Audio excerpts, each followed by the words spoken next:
शांत बसतात त्याच्यावर.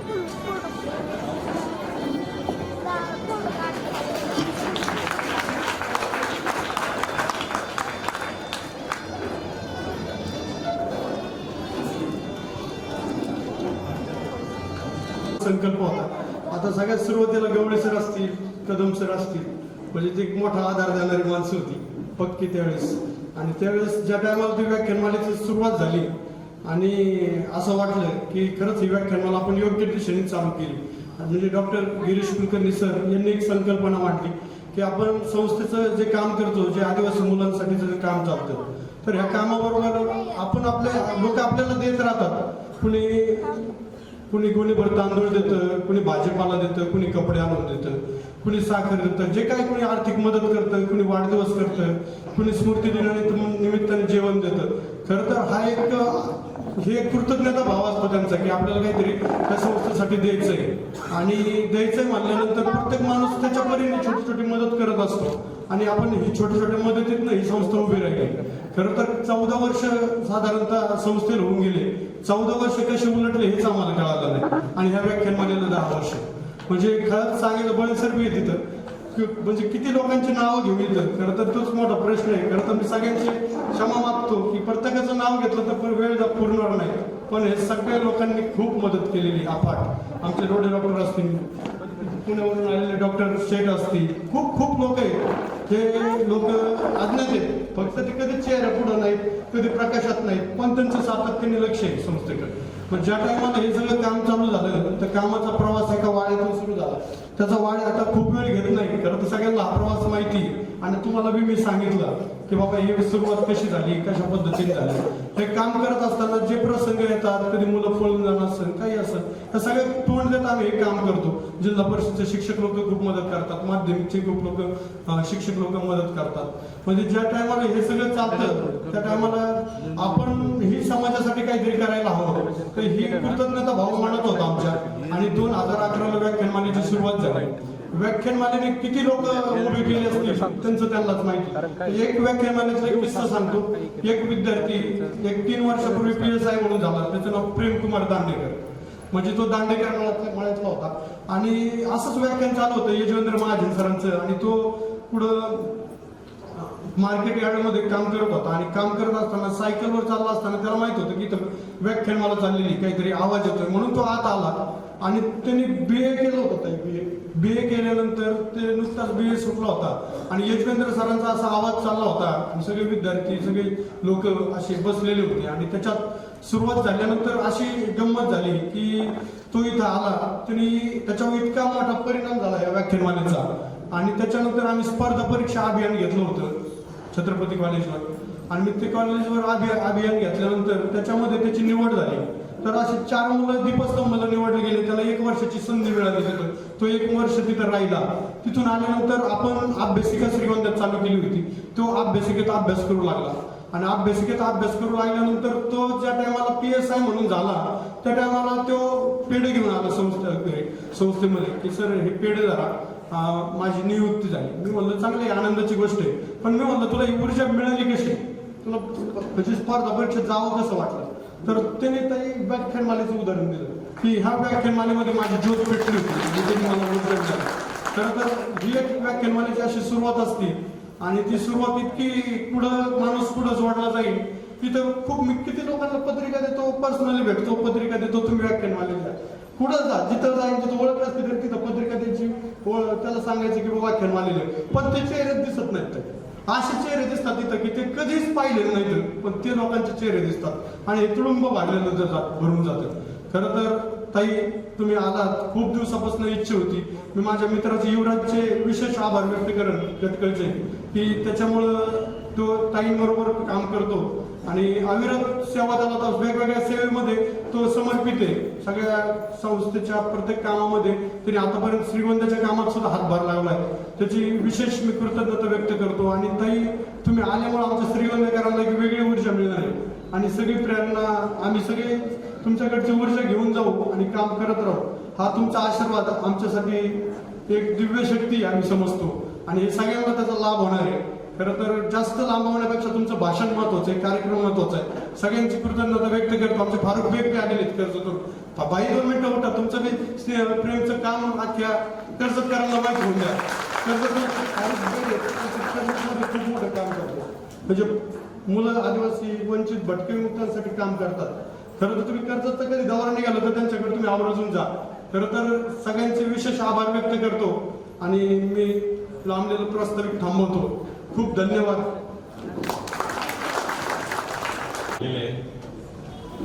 छत्रपती महाविद्यालयाचे प्राध्यापक ज्ञानदेव गायकवाड ते स्वतः कवी आहेत आणि विद्यार्थी प्रिय शिक्षक होते.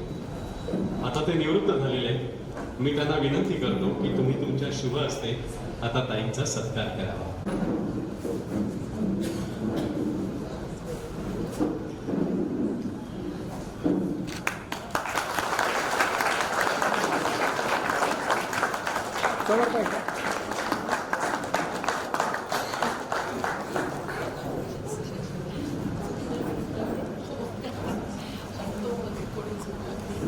केवढी कृतज्ञता.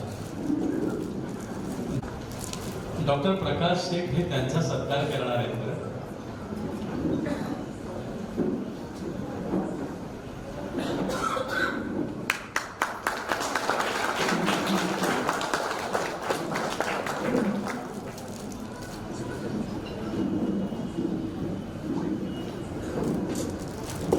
समोर पास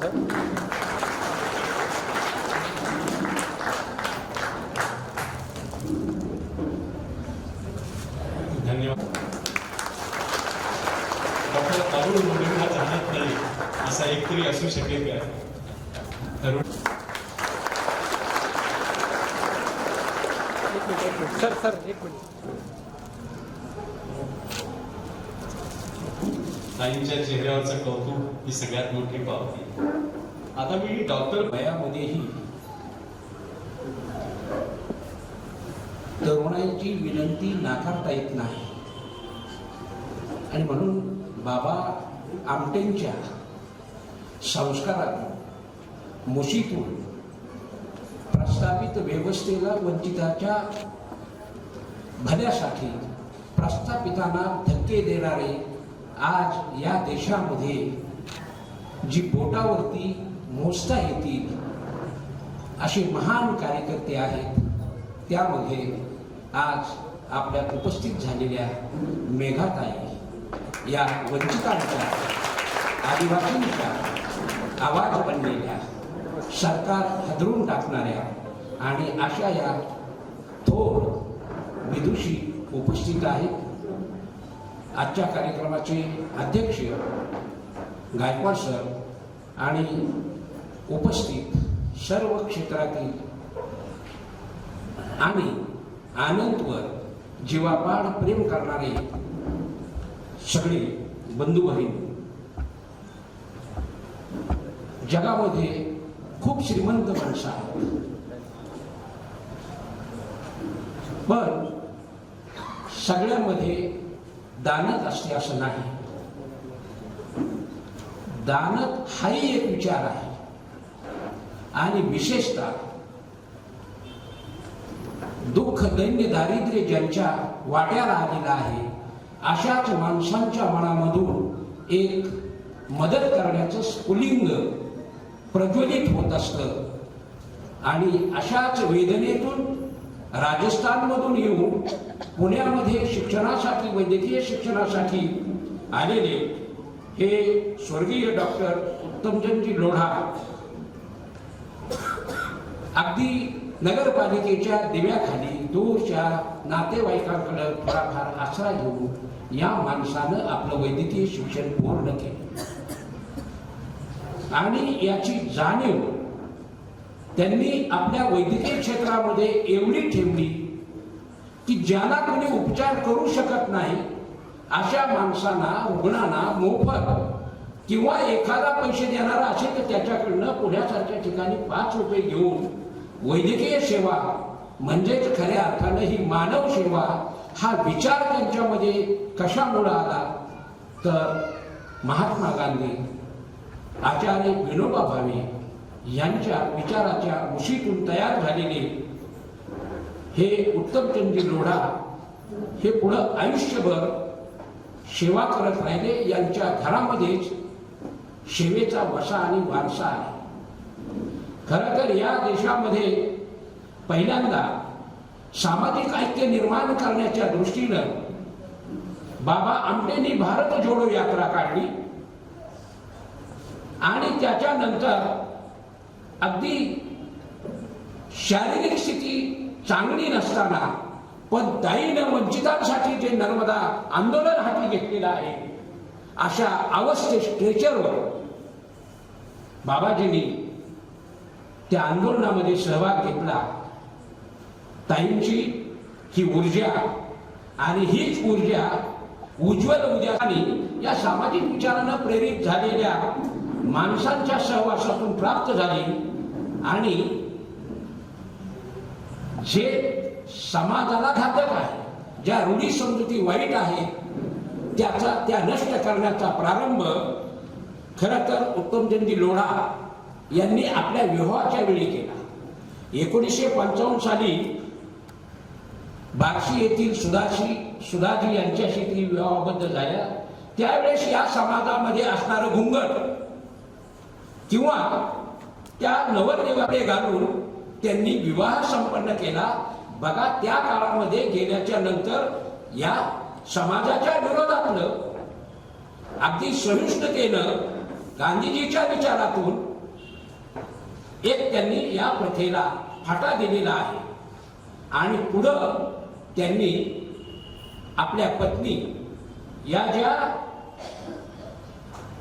महिलांसाठी काम करत होत्या, मला काय करता येईल तर जे तरुण आहेत वेगवेगळ्या क्षेत्रात सामाजिक काम करतायत यांना आपण प्रोत्साहित करण्यासाठी काय करू शकतो आणि त्याच हेतूनं स्वर्गीय डॉक्टर उत्तमचंदजी लोढा मानव सेवा पुरस्कार या आपल्या महामानव बाबा आमटे या संस्थेनं 10 वर्षापासून जी ही व्याख्यानमाला सुरू केली यामध्ये त्यांनी हा पुरस्कार देण्याचं जाहीर केलं आणि नित्यनेमानं हा पुरस्कार इथं प्रमुख पाहुण्यांच्या हस्ते देण्यात येतो. यावर्षी वैद्यकीय क्षेत्रामध्ये काम करणारे डॉक्टर प्रसाद आंबेकर, डॉक्टर नितीन खामकर परिचय करून देऊ मी इथं थांबतो. हे जीवन गौरवाचे तीनही पुरस्कार मेधाताईंच्या हस्ते आपण स्वीकारणार आहात. त्यांचा या ठिकाणी कृतज्ञतापूर्वक सन्मानपत्र देऊन सन्मान होत आहे. त्या सन्मानपत्राच्या शब्दांना मी माझा आवाज देत आहे. मानवतेचे उपासक प्रति डॉक्टर प्रसाद आंबेकर, पुणे. महोदय, आपला जन्म पुणे जिल्ह्यात झाला. प्राथमिक आणि माध्यमिक शिक्षणानंतर आपण वैद्यकीय शिक्षण पुण्यातच पूर्ण केले. विद्यार्थी सहाय्यक समितीच्या माध्यमातून वसतिगृहात प्रवेश घेऊन आपल्या आयुष्याला कडाकी मिळाली. आयुष्याची जडणघडण होण्यास खऱ्या अर्थाने मोठी मदत झाली. तेथेच कॉलेजच्या काळात वादविवाद, वक्तृत्व, गायन, समूह गायन, एकांकिका, नाटके यामध्ये कृतीशील सहभाग घेऊन अनेक पारितोषिके आपणास मिळाली. वैद्यकीय शिक्षण पूर्ण झाल्यानंतर सुरुवातीस सेवाधाम ट्रस्टच्या माध्यमातून सेवेस प्रारंभ केला. पौड या ठिकाणी आपले क्लिनिक नित्यनेमाने चालू असते. केवळ पैसे कमवणे हा आपल्या जीवनाचा हेतू न ठेवता उत्तम अनेक सर्जनशील माणसे आपल्या जीवनात कमवली. सोबतच अनेक सामाजिक संस्थांच्या सोबतीला घेऊन आरोग्यविषयक शिबिरे, उपक्रम संपूर्ण पुणे जिल्हाभर त्याचप्रमाणे महाराष्ट्राच्या ग्रामीण भागात गेल्या 40 वर्षांपासूनचा आपला हा प्रवास त्याग आणि निस्वार्थ कृती यांचा मिलाप आहे. प्रेरणेवर आधारित सातत्यपूर्ण कृती धाडसाने करण्याची आपली साधना महात्मा गांधींच्या सेवाव्रताला साजेशी आहे. आपल्या भोवताचे जग सुखी व्हावे आणि आनंदी व्हावे हाच आपला ध्यास आहे. त्यासाठी आपण महामानव बाबा आमटे संस्थेचे आधारभूत झालात. सामाजिक आविष्कारांना आपला नेहमी हातभार मिळतो. आपण कोरोना काळातही रुग्णालय बंद न ठेवता जीवाची पर्वा न करता आपले कर्तव्य प्रामाणिकपणे बजावले. या काळात आपल्याला देखील अनेक संकटांचा सामना करावा लागला, मात्र आपण कृतिशील राहिलात. आपल्या मानवतेला समस्त सभागृह आणि सकल श्रीगोंदेवासियांचा सलाम. सकल श्रीगोंदेवासियांचा सलाम. आज मंगळवार दिनांक 27 डिसेंबर 2022 रोजी महामानव बाबा आमटे प्रबोधन व्याख्यानमालेचे औचित्य साधून स्वर्गीय डॉक्टर उत्तमचंद लोढा मानव सेवा पुरस्काराने आणि माननीय मेधा पाटकर यांच्या शुभ हस्ते आपल्याला सन्मानित करण्यात येत आहे. या प्रसंगी आजच्या व्याख्याता माननीय मेधाताई पाटकर यांच्या शुभ हस्ते आणि समस्त श्री गोंदेकर यांच्या उपस्थितीत हा गौरव सोहळा पाहताना आम्हाला विशेष आनंद होत आहे, विशेष आनंद होत आहे.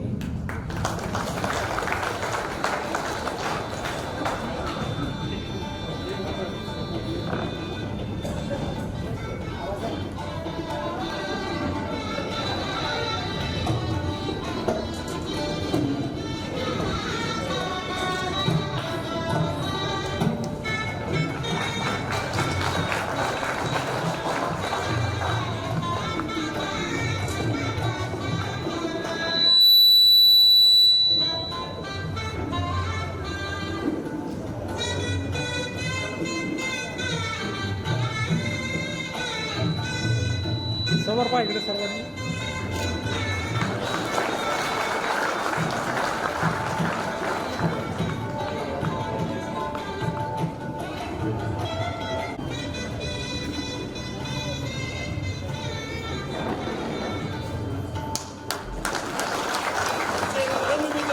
बाळासाहेब फराटे पंढरपूर फराट्याचेच आहेत आणि आम्ही दोघेही विद्यार्थी सहाय्यक समितीचे माजी विद्यार्थी आहोत.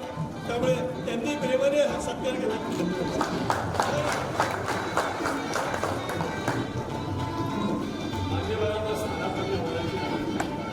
शिक्षण पारगाव सदरी तर माध्यमिक व उच्च माध्यमिक शिक्षण महाराष्ट्र लोकसेवा आयोगामार्फत नामनिर्देशन वैद्यकीय गट अ या पदावर श्रीगोंदा ग्रामीण रुग्णालयात 2008 साली रुजू झाला.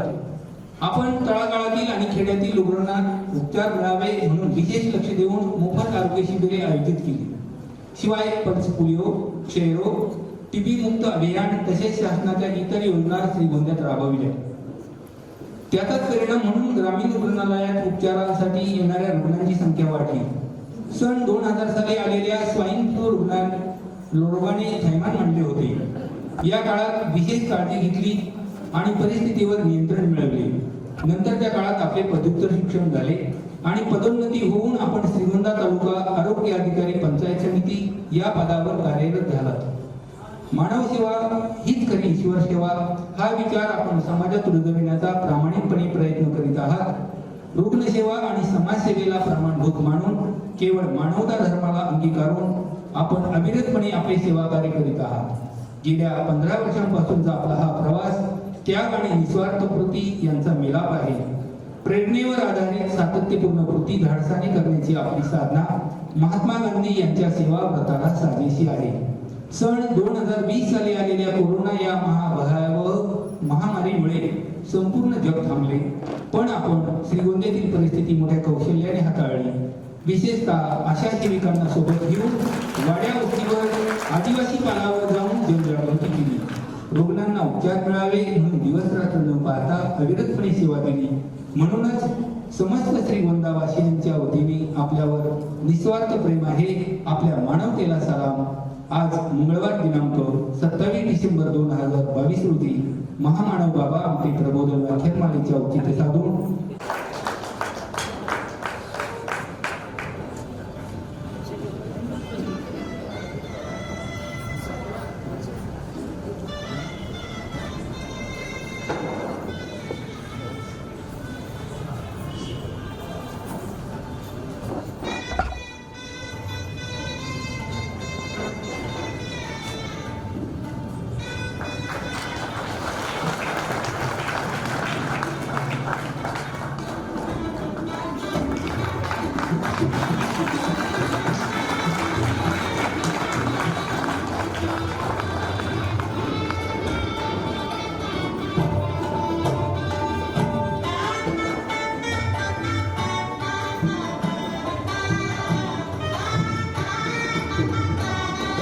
करण्याची आपली साधना महात्मा गांधी यांच्या सेवा व्रताला साजेशी आहे.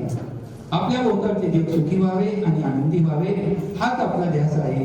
त्यासाठी आपण महामानव बाबा आमटे संस्थेचे आधारभूत झालात. सामाजिक आविष्कारांना आपला नेहमी हातभार मिळतो. संस्थेच्या आदिवासी मुला मुलींची आपण नियमित तपासणी करता. त्यामुळे मुलांचे आरोग्य निरोगी राहून त्यांच्या भौतिक आणि शारीरिक विकासात वाढ होत आहे. जे का रंजले गांजले त्यासी भेद आपुले, या उक्तीप्रमाणे गोरगरिबांना, आदिवासींना आपण सेवा देत आहात. कोरोना काळातही रुग्णालय बंद न ठेवता, जीवाची पर्वा न करता आपले कर्तव्य प्रामाणिकपणे बजावले. या काळात आपल्याला देखील अनेक संकटांचा सामना करावा लागला.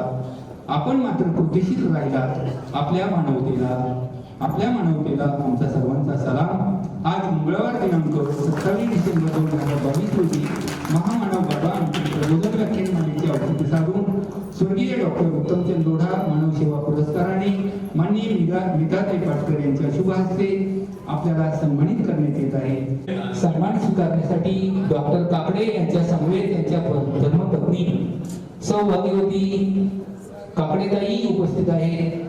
त्यांचाही मान्यवरांच्या हस्ते या ठिकाणी सन्मान होत आहे.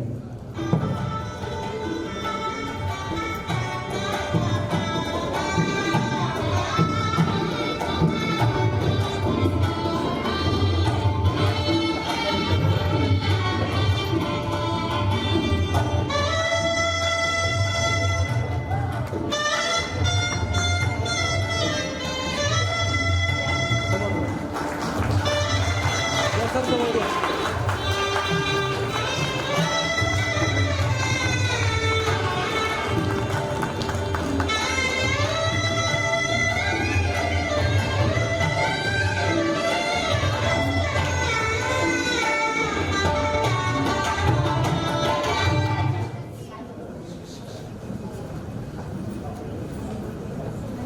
मान्यवरांना स्थानापन्न व्हायची विनंती.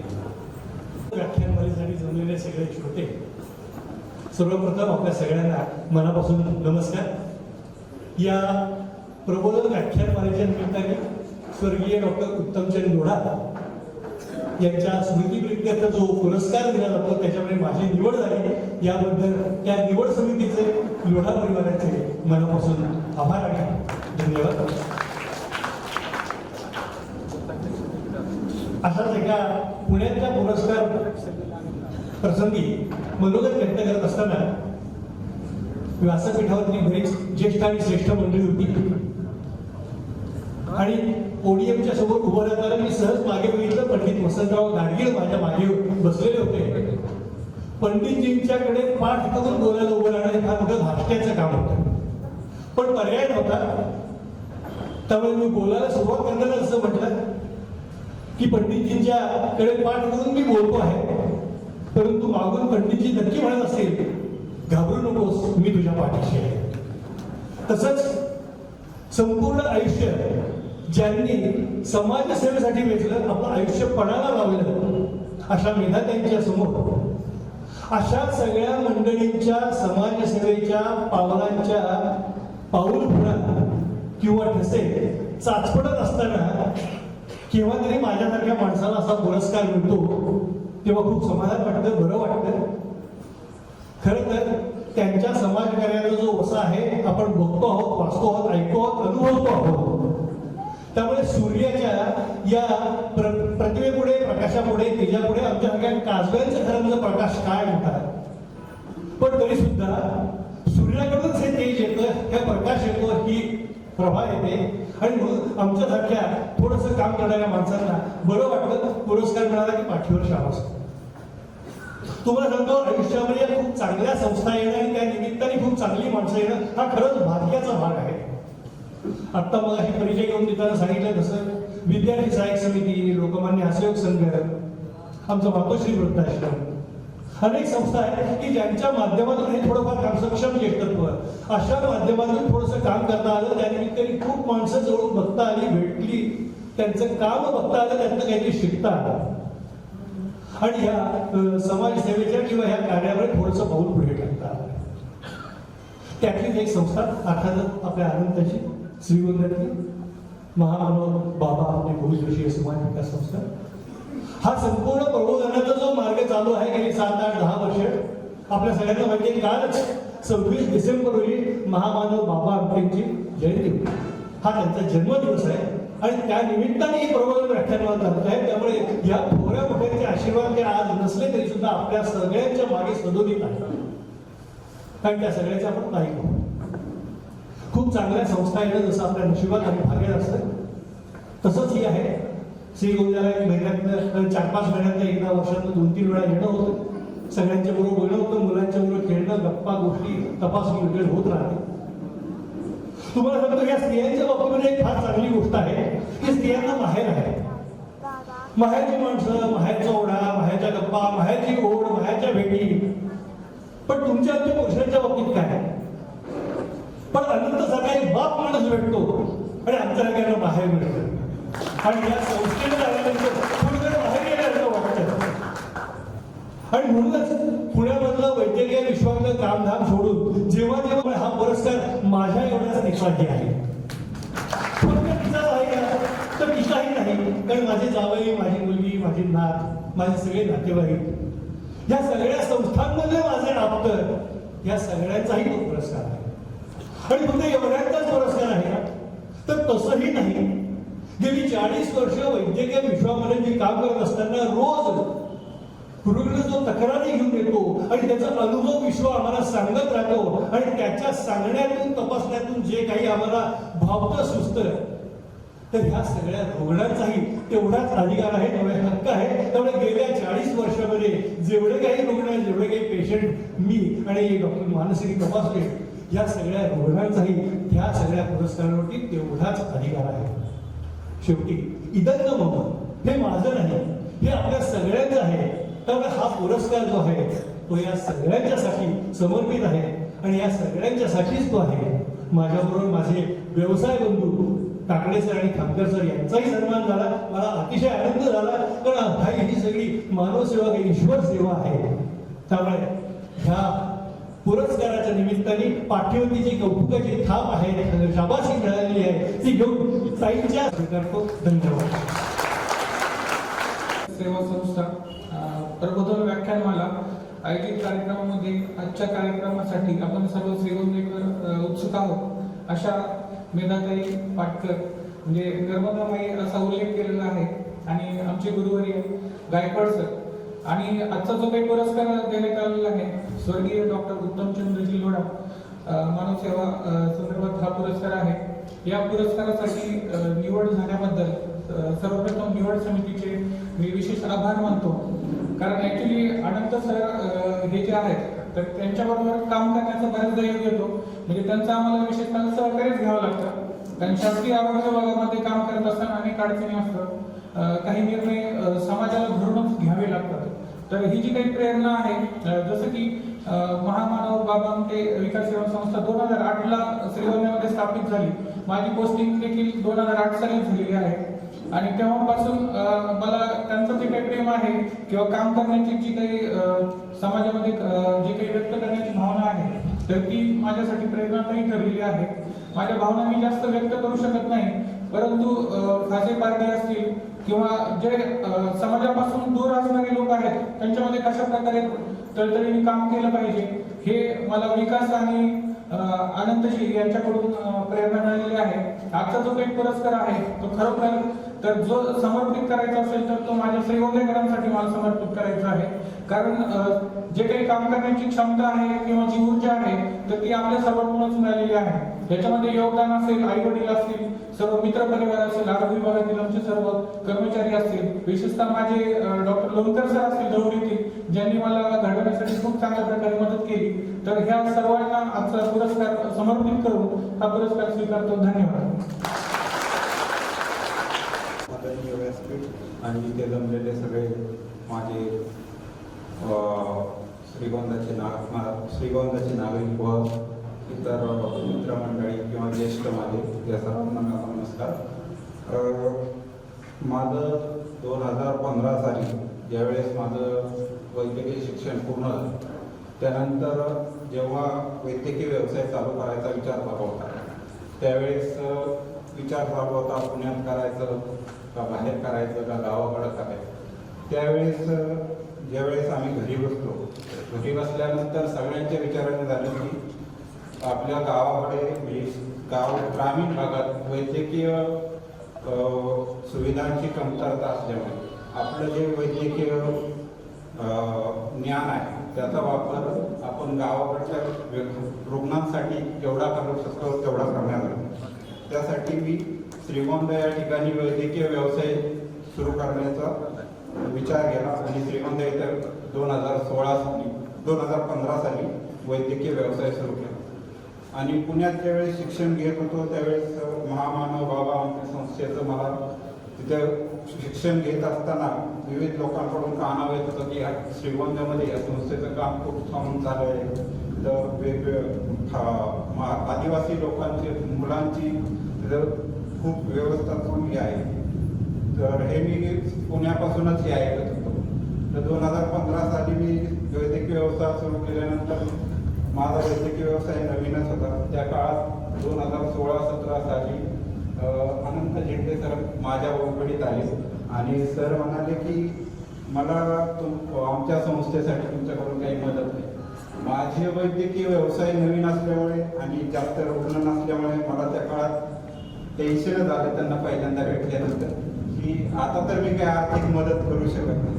पण त्यांनी जेव्हा म्हणलं की मला आर्थिक मदत नकोय आणि मला माझ्या हॉस्टेलमध्ये राहणाऱ्या मुलांसाठी त्यांच्या आरोग्यासाठी जी काही मदत लागेल ती तुमच्याकडून अपेक्षित आहे, त्यावेळेस ती मदत करण्यासाठी मी हसत हसत होकार दिला आणि त्या दिवसापासून आजपर्यंत मी ही वैद्यकीय मदत मी त्यांना मोफत देत आहे आणि इथून पुढे जोपर्यंत वैद्यकीय व्यवसायात असेल तोपर्यंत या संस्थेला अशीच वैद्यकीय मदत करत राहील. आणि ह्या पुरस्कारासाठी जेव्हा माझं नाव निवड झाल्याचे मला कळालं त्यावेळेस माझा जो ह्या कामात खूप खारीचा वाटा आहे. पूर्ण फुलाची पाकळी म्हणून मी हा वाटा उचलत आहे. हा खूप खारीचा वाट्याचा एवढा मोठा सन्मान होईल हे मला कधीच कल्पना नव्हती. त्यांनी हा छोटा खारीच्या वाट्याचा एवढा मोठा सन्मान केला त्याबद्दल मी निवड समिती आणि महामानव बाबा आमटे संस्थेचा मनापासून ऋणी राहील आणि हा सन्मान मी माझ्या सगळ्या कुटुंबाला समर्पित करतो. तसेच माझे नुकतेच देवाज्ञा झालेले वडील सुरेशजीराव जगन्नाथ काकडे यांना हा पुरस्कार मी समर्पित करतो आणि मध्ये आपण प्राध्यापक म्हणून देखील काही वर्ष काम केले. त्यानंतर PhD करण्याचं स्वप्न आपण हाती घेतलेल्या आंदोलनाच्या कामामुळं अधूरच राहिलं. परंतु आज अनेकांची PhD ही आपल्या आंदोलनाच्या विषयावरती होताना आपण पाहतोय. नर्मदा बचाव आंदोलन असो, विस्थापितांचे प्रश्न असो की औद्योगिक कामगारांचे प्रश्न अथवा पर्यावरणाचा होणारा ऱ्हास असो, आपण नेहमी सतत अविरतपणे लढा देत आहात. शोषितांच्या विरोधात जे उभा राहतात त्यांच्या विरोधी भूमिका आपण ठामपणे मांडत असता हाच आपल्या जीवनातील अखंड प्रवास आमच्यासाठी प्रेरणादायक आहे. बऱ्याच वेळा आंदोलनामधून काही कार्यकर्त्यांना नैराश्य येते, आपणासमोर नैराश्याचे आव्हान उभे राहते. अशा वेळी आपण आंदोलन हे अगदी हट्टाने दलितालाच आपला आहार तयार करण्यासाठी ठेवणारे आमच्या नर्मदा आंदोलनामध्ये अत्यंत मोठ्या व्यापक विचारांनी भारावून तिथे येऊन दटणारे घोडेस्वार पोलिसांपासून सर्वांचा समाचार घेणारे असे आदरणीय बाबा आमटे यांना त्यांच्या जयंतीच्या निमित्ताने श्रद्धांजली अर्पित करण्याची मला आपण संधी दिली याबद्दल आपल्याला धन्यवाद देते. बाबा आमटे अमर रहे, अमर रहे. आणि प्राध्यापक गायकवाड सर आजचे सर्व सत्कार मूर्ती पुरस्कार प्राप्त आणि आपण श्रीगोंदाच्या माझ्या सर्व भगिनी आणि बंधूंनो, खरोखर इतक्या वर्षांपासून चालत आलेली व्याख्यानमाला ही आजकाल फार दुर्मिळच झालेली घटना आहे. पूर्वी आम्ही अगदी शाळेत असताना वसंत व्याख्यानमालेच्या निमित्ताने धावत धावत ऐकायला जात असतो. विया बुवांचं एक गुण व्याख्यान वगैरे वगैरे ते मला आठवतंय. आणि कधी बॅरिस्टर नाथपेंसारख्या उत्कृष्ट वक्त्यांना ऐकण्यासाठी सुद्धा मुंबईमध्ये शाळेतून सरळ आझाद मैदानात पोहोचत होतो. आता तशी परिस्थिती राहिलेली नाहीच आहे. पण अजूनही जी टिकून आहेत बेट, त्यातलं हे एक बेट महामानव बाबा आमटे विकास सेवा संस्थानाचं आहे. आणि आज सकाळपासून आम्ही डोंबारी वस्ती, भील आणि पारधी यांच्यासोबत त्यांनी चालवलेलं बालभवनापासून ते अभ्यासिकेपर्यंतचं वेगवेगळं कार्य आणि त्यांच्या भटक्या विमुक्त असं ज्यांना म्हटलं जातं आणि अगदी अंग्रेजांपासून आजपर्यंत ज्यांना क्रिमिनल ट्राईब्स, जे अपराधी गुन्हेगार जमाती असं म्हणून एक प्रकारे हिणवलं जातं, समाजापासून 4 हात दूर ठेवलं जातं. मग ते शेतमजूर म्हणून काम करण्यासाठी इच्छुक असोत वा अन्यथा सर्व मेहनत कश म्हणून काम करण्यासाठी. पण अशा सगळ्यांना आपलंसं करून त्यांची पुढची पिढी आपल्या शुभांच्या आणि आपल्या सर्वांचा जो मोठा परिवार त्यांच्याबरोबर आहे त्या सर्वांच्या सहयोगाने पुढे नेलेलं आहे हे विशेष. डॉक्टर रोडेन सारखे अनेक साथी सहयोगी इथे आहेत. मी सर्वांची नावं घेत नाही, परंतु या सगळ्या कार्यामध्ये जी एक विचारधारा सोमनाथ छावणीपासून पुढे नेत आनंद भाऊ आता अगदी मंजिल तक पहुंच गए हैं असं म्हणावं, अशा प्रकारची त्यांची सगळी यात्रा ही खरोखर संघर्षाची आणि निर्माणाची यात्रा आहे. आणि म्हणून ते जरी एक सामाजिक संस्था म्हणून त्यांच्याकडे पाहत असलो तरी तेही एक आंदोलन जीवीच आहेत असं म्हणायला हवं. साथींनो, जन आंदोलन आणि लोकशाहीचं भविष्य हा जो विषय आजच्या व्याख्यानासाठी निवडून दिलेला आहे, यामध्ये याबाबत बोलावं तितकं थोडंच आहे. परंतु मी खरोखर इथे महिला शक्ती उपस्थित आहे आणि आमच्या सर्व कार्यक्रमांमध्ये अगदी असंच चित्र असतं की समसमान ताकदीने स्त्री आणि पुरुष आमच्या बहिणी आणि भाऊ हजर असतात. याबद्दलही व्हॉट्सॲप म्हणजे व्हॉट्सअप असं म्हणावं, अशा माध्यमांमधून जन आंदोलन म्हणजे काय, कशासाठी, त्यांना काय हवं आहे, पुरस्कार सन्मान मध्ये जे अत्यंत संवेदनशील आणि सक्रिय क्षेत्र आहे ते आजच्या पुरस्कारार्थींच्याच मार्फत नव्हे तर तुमचा जो इतिहास राहिलेला आहे अगदी महाजी शिंदेपासूनचा आणि संत शेख मोहम्मद महाराज मंदिर गंगा जमुना तहजीबीचं प्रतीक मानावं अशा प्रकारचं एक सर्व धर्म समभावाचं केंद्र ज्या श्रीगोंद्यामध्ये आहे अशा श्रीगोंदा वासियांना खरोखर मी धन्यवाद देते.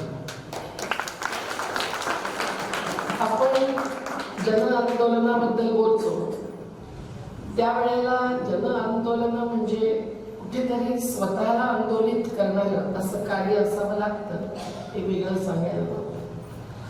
पण समाजाला आणि सरकारलाही आंदोलित जर आपण करू शकलो नाही तर आपलं कार्य हे आंदोलनकारी म्हणू शकत नाही.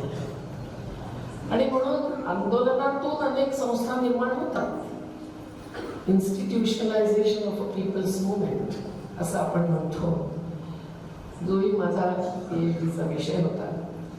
अशा प्रक्रियेला आपण मान्यता देत असतो. आमच्याही नर्मदा बचाव आंदोलनातूनच नर्मदा निर्माण अभियान सुरू झालं. आजपर्यंत 30 वर्षे चाललेल्या जीवनशाळांमधून 6000 आदिवासी मुलं, बहुतांश पहिल्या पिढीतली, ही शिकून बाहेर उडून गेली नाहीत. अनेक जण शिक्षक आणि आमचे कार्यकर्ते बनून मत्स्य व्यवसाय सहकारी सोसायट्यांचे पदाधिकारी बनून परत आली. त्यांना आम्ही ड्रॉप आउट नाही म्हणत, ड्रॉप इन म्हणतो.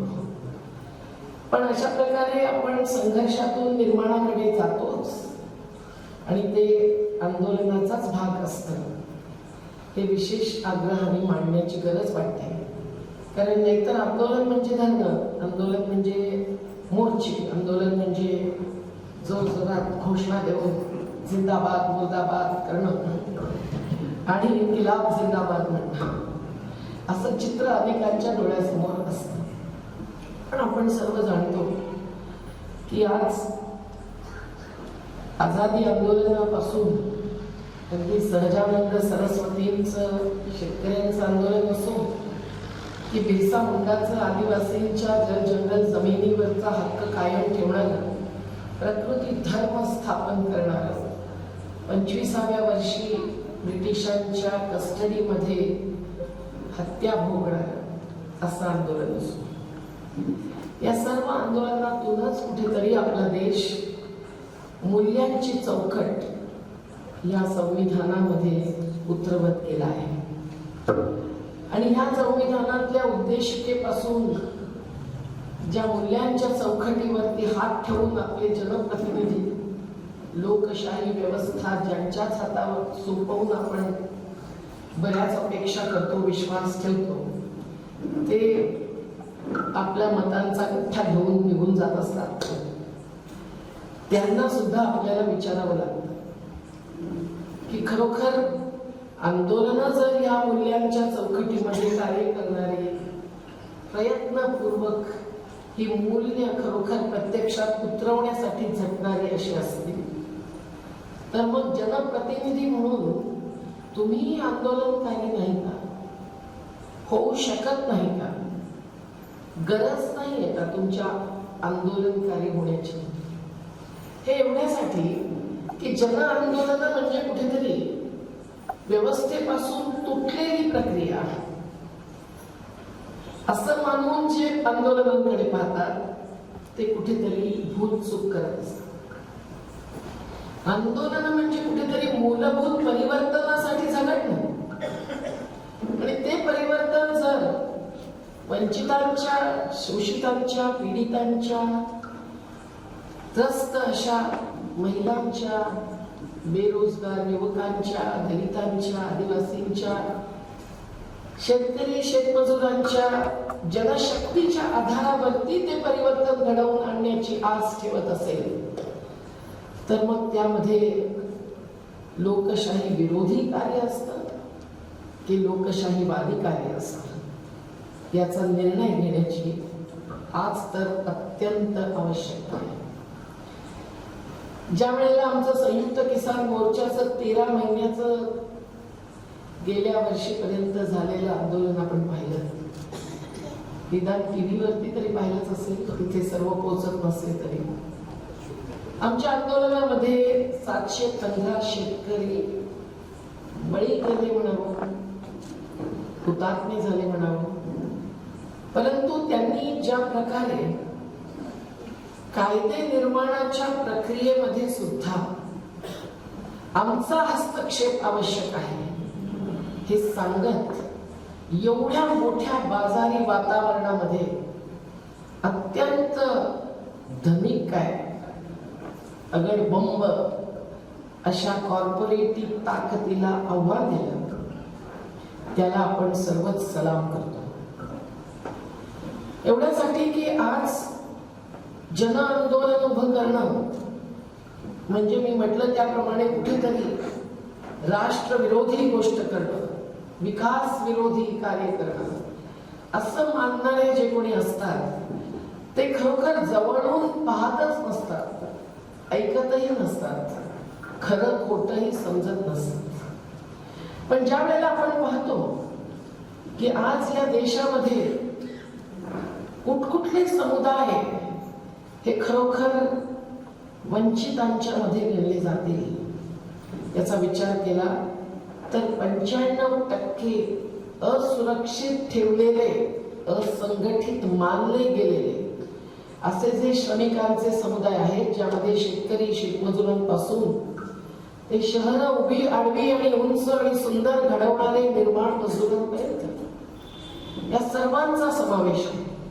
अगदी मातीकाम करणाऱ्या वडारींपासून ते सर्व प्रकारचं हमाली काम करणाऱ्या सर्व समाजातल्या मेहनत कशांपर्यंत, या सर्वांनाच खरोखर आज काय हवं आहे याची विचारधारा आपल्या विचारधारेशी जर जोडली तर मग आपण खरोखर मूलभूत परिवर्तन कुठल्या बाबतीत, कुठल्या मुद्द्यांवरती येणं आवश्यक आहे हे ठरवू शकतो. हे जर समन्वयातून ठरवलं गेलं नाही, जसं जनप्रतिनिधी निवडून आलेले आपले आमदार खासदार state should be the way, राज्य शासनाला हकलून द्या असं न म्हणणारी माणसं आणि नागरिक आहोत, तर निश्चित काही भरोसा आपलाही आहे व्यवस्थेवरती.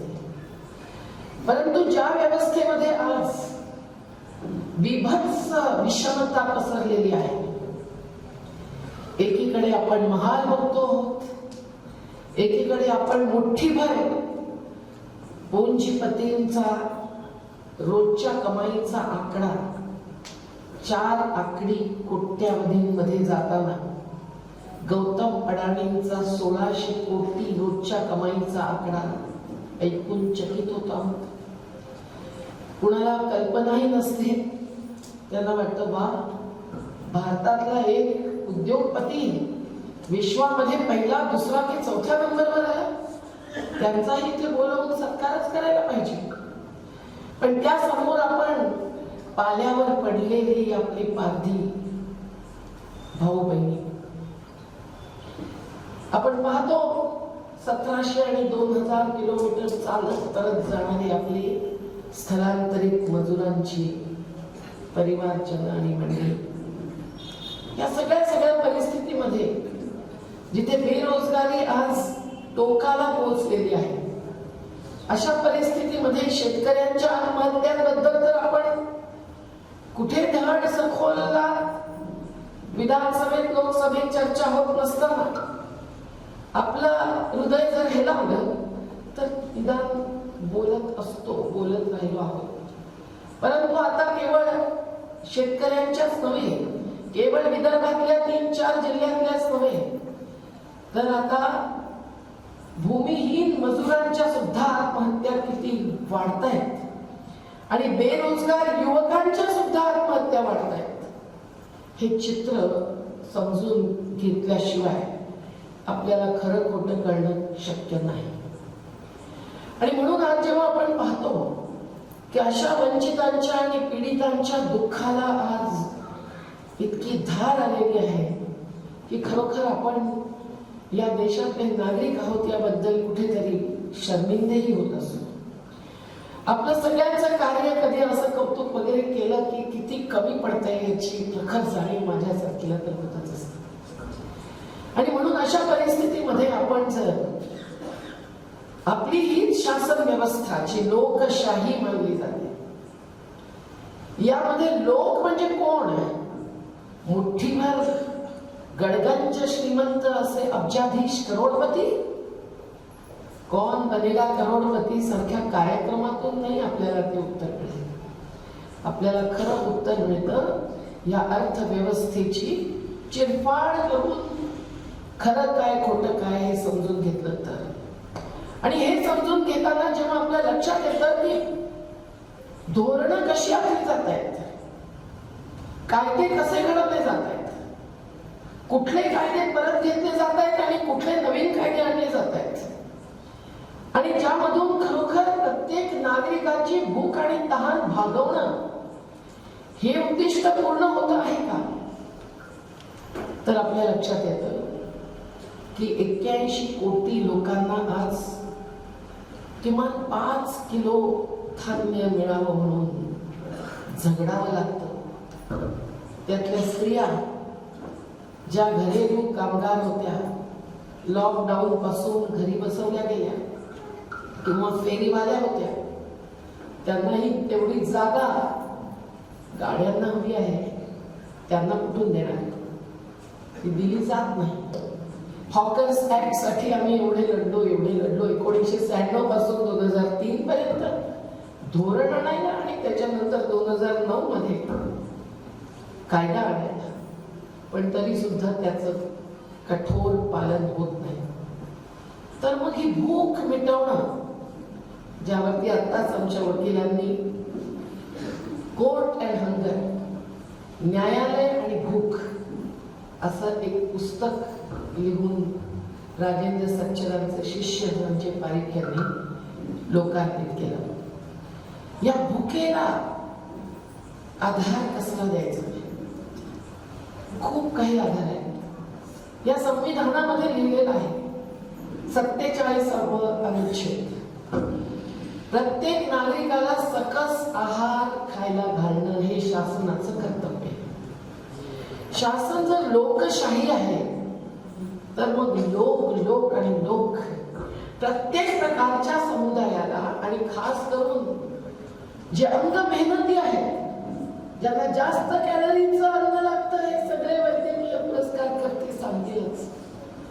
पण त्यांना जर 5 किलो 8 दिवस पुरतीचं धान्य मिळत असेल, त्यातल्या दिव्यांगांना, विधवा महिलेला, पारधी समाजासारख्या सतत गुन्हेगार म्हणून लक्ष बनवल्या गेलेल्या अशा समुदायाला, शहरी गरीब वस्त्यांमध्ये मुंबईतले 60% लोक राहतात, अशा वस्त्यांमधल्या सर्व शहराची काम करणाऱ्या निवासींना जर ते पुरत नसेल तर मग 2013 पर्यंत लढून देशभरामध्ये यात्रा काढून आमच्यासारख्या सर्व संघटनांनी आणलेला भोजन अधिकाराचा कायदा असो की सुप्रीम कोर्टाने 2001 ते 2005 मध्ये दिलेले आदेश असो की या देशात कोणीही नागरिक भुकेला राहता कामा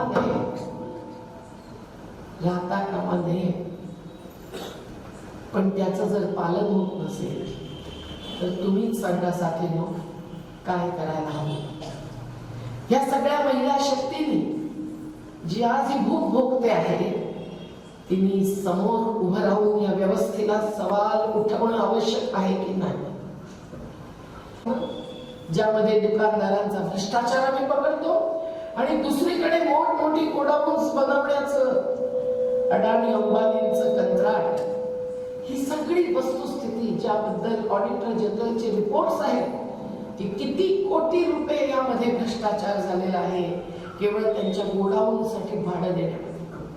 परंतु हे सगळं जर बदलायचं असेल आणि राशन व्यवस्था टिकवायची असेल, 4 पैसे घातले तर महिलेच्या हातात येणार नाहीत आणि दारूच्या दुकानात गेल्याशिवाय राहणार नाही. अशा परिस्थितीमध्ये जर खरोखर आपला हक्क घ्यायचा असेल तर या भुकेल्यांना, त्यांच्या पोरांना सुद्धा या व्यवस्थेच्या समोर उभं राहून आंदोलन केल्याशिवाय जगता येत नाही. आणि म्हणून जन आंदोलन या एका उदाहरणाने सुद्धा किती आवश्यक बाब आहे हे आपल्याला सांगण्याची गरज भासू नये. पण भुकेबरोबर तहान सुद्धा. आज पाण्याचा विचार केला तर जल, जंगल, जमीन हे सगळं मिळून जी एक प्राकृतिक पर्यावरणीय व्यवस्था, कुठलाही पर्यावरण शास्त्रज्ञच काय आपण सुद्धा समजू शकतो. आणि त्या व्यवस्थेचा एक एक तुकडा जर जे पिढ्यानपिढ्या जगत आले आणि ते सुरक्षित राखत आले, ज्यांनी नद्यांचं पाणी बाटलीमध्ये भरून 55 पैसे लिटरला हे पाणी मिळतं, म्हणूनच मागे टाकलं होतं आणि फेकून देऊन फोडावं असं मला वाटतं. 55 पैसे लिटरनी कंपन्यांना मिळतं आणि 18 आणि 20 रुपयाला विकलं जातं. हे जर काळं झालं आणि थोडस त्याच्यामध्ये टेस्ट आली तर कोका कोला आणि पेप्सीची काय किंमत ते आपण जाणत असतो. मित्रांनो, या सगळ्या पासून दूर राहिलेले, प्रकृतीशी, निसर्गाशी जोडून जगणारे, ज्यांनी आपल्यासाठी अजूनही कमी अधिक नद्या वाहत्या ठेवलेल्या आहेत, कुठेतरी भूजल अजून टिकून आहे. ते पूर्वी 300 तर आता 700 फूट खाली गेलं असेल आणि चेरापुंजी सारख्या सर्वाधिक वर्षा पडणाऱ्या पर्जन्यमानाच्या अशा क्षेत्रामध्ये सुद्धा हजारो फूट खाली गेलेलं आहे. पण जे काही टिकून आहे ते ज्यांच्यामुळे ते आज का पाण्यासाठी तडफडत आहेत. बाजार हे सर्वाधिक मोठं हत्यार आज झालेलं आहे. आणि हा बाजार जर केवळ पैशाच्या पुंजीचाच सन्मान करतो तर मग चला आपण पैसे खाऊया आणि पैसे पिऊया आणि आपली भूक आणि तहान भागवूया, इतर काही करण्याची गरजच नाही. बिरसा मुंडाचे पुतळे उभे राहत आहेत, सरदार पटेलांचा पुतळा उभा राहतो 3,500 कोटींचा, ज्याच्यासाठी 72 आदिवासी गावं उठवायला लागतात, तेव्हा तिथे आम्हाला उभं राहावं लागतं. अगदी नर्मदेच्या काठी पोलिसांच्या सोबत आणि धरणाच्या बरोबरीने. पण ज्या वेळेला आपण पाहतो की अशा प्रकारे जल जंगल जमिनी हिरावून घेण्यासाठी लोकशाही व्यवस्था राजशाही बनते आणि ती कंपनीशाही सुद्धा होऊन जाते. आणि ही जगण्याच्या आधाराची संसाधनं केवळ त्यांच्याच नव्हे, ज्यांनी पाणी टिकवलं, नद्या वाहत्या ठेवल्या, जंगलं टिकवली म्हणून नद्या नर्मदे सारख्या तरी भीमा नाही पण 12 महिने वाहणाऱ्या नद्या मानल्या जातात, त्या सुद्धा आज आता कुठेतरी पाणी गायब होत आहे आणि दुष्काळ आणि पुराचं चक्र भोगत आहेत. हे आपण जेव्हा पाहतो त्यावेळेला आपल्यासाठी सुद्धा त्यांनी केलेलं कार्य हे खरोखर महत्वाचं मूलभूत गरजा भागवणारं कार्य आहे हे आपल्याला कळू शकतं. ऑक्सिजनसाठी तडफडत आपले भाऊबंद किती गेले याचा हिशोब आणि त्यांच्यासाठी कार्य करणारे ते जर आहेत तर मग काही म्हणायलाच नको. कॉन्सन्ट्रेटर किंवा ऑक्सिजन प्लांट ऑक्सिजन निर्माण नाही करत, हवेतला काढून घेऊन भरतो आणि आपल्याला व्हेंटिलेटर बनवून देतो लाखो रुपये घेऊन. प्रत्यक्षामध्ये मुफ्त सेवा करणारी नैसर्गिक संसाधनं ही जर आपण टिकवली नाही तर याच्यासाठी काय करायचं? लोकशाही व्यवस्थेने काय निर्णय घेतले त्याबाबत हे जर गेल्या काही वर्षांचा झलक सारखा जर आपण अंदाज घेतला तर आपल्या लक्षात येईल. हा पॅरिस मध्ये, ग्लासगो मध्ये, कोपनहेगन मध्ये जलवायू परिवर्तनाची, क्लायमेट चेंजची खूप चर्चा चालते. तिथे प्रत्येक वेळेला कन्व्हेन्शन्स आणि कॉव्हेनन्स म्हणजे करार मदार होतात, ठराव जाहीर होतात. आपलेही मंत्री संत्री तिथे जातात, प्रधानमंत्री घोषणा करतात की 2070 पर्यंत भारतामध्ये कार्बन डायऑक्साईड संपलेला असेल. म्हणजे कार्बन डायऑक्साईड जो खरोखर जीवनाला घातक असतो तो संपवण्यासाठी आम्ही सर्व प्रकारची व्यवस्था करू. रात्रभर सांगावं लागेल तुम्हाला जर सांगायचं असेल तर की पॅरिस मध्ये काय काय ठरलं होतं आणि त्याच्यानंतर काय काय झालं. पॅरिस मधून परतल्यानंतर 41 कोळशाचे ब्लॉक्स कंपन्यांसाठी मोकळे केले गेले, खुले केले गेले. तिथे राहणाऱ्या आदिवासींना कधीही त्यांच्या जमिनीच्या खालच्या कोळशावरती, खनिजावरती तर अधिकार दिलाच गेला नाही. मोठी जाहिरात येते की अंबानींना कृष्णा गोदावरीच्या खोऱ्यामध्ये मोठं खनिजाचं भांडार सापडलं. प्राकृतिक नैसर्गिक दृष्ट्या निर्माण केलेली अशी भांडार, हे खजिने हे कोण लुटतायत, कुणाच्या मालकीचे कोण करतायत याचा जर अंदाज घेतला तर पाणी केवळ बाटलीभरचं नाही तर भूजल आणि अगदी नद्यातलं पाणी सुद्धा कशा प्रकारे केवळ पैशाच्या देवाणघेवाणीवरती आपल्या या लोकशाही व्यवस्थेतले सत्ताधीश आज उधळत आहेत याचा अंदाज आपल्याला यायला पाहिजे. आपल्या भीमा नदीवरचे सिंचित क्षेत्रातले श्रीगोंद्याचं तर 69% क्षेत्र सिंचित होणार होतं. तिथले शेतकरी काय भोगतायत हेही पाहायला पाहिजे. परंतु जर नद्या अशा सुकत चालल्या आणि त्यामुळे त्यांच्यामध्ये येणारे सगळे प्रदूषणकारी पदार्थ हे प्रत्येक नदीचा टेस्ट रिपोर्ट सांगतं water is non potable. Doctor साहेब नर्मदेचा रिपोर्ट आता माझ्याकडे आहे. वॉटर इज नॉन पोटेबल, पिण्यालायक नाही.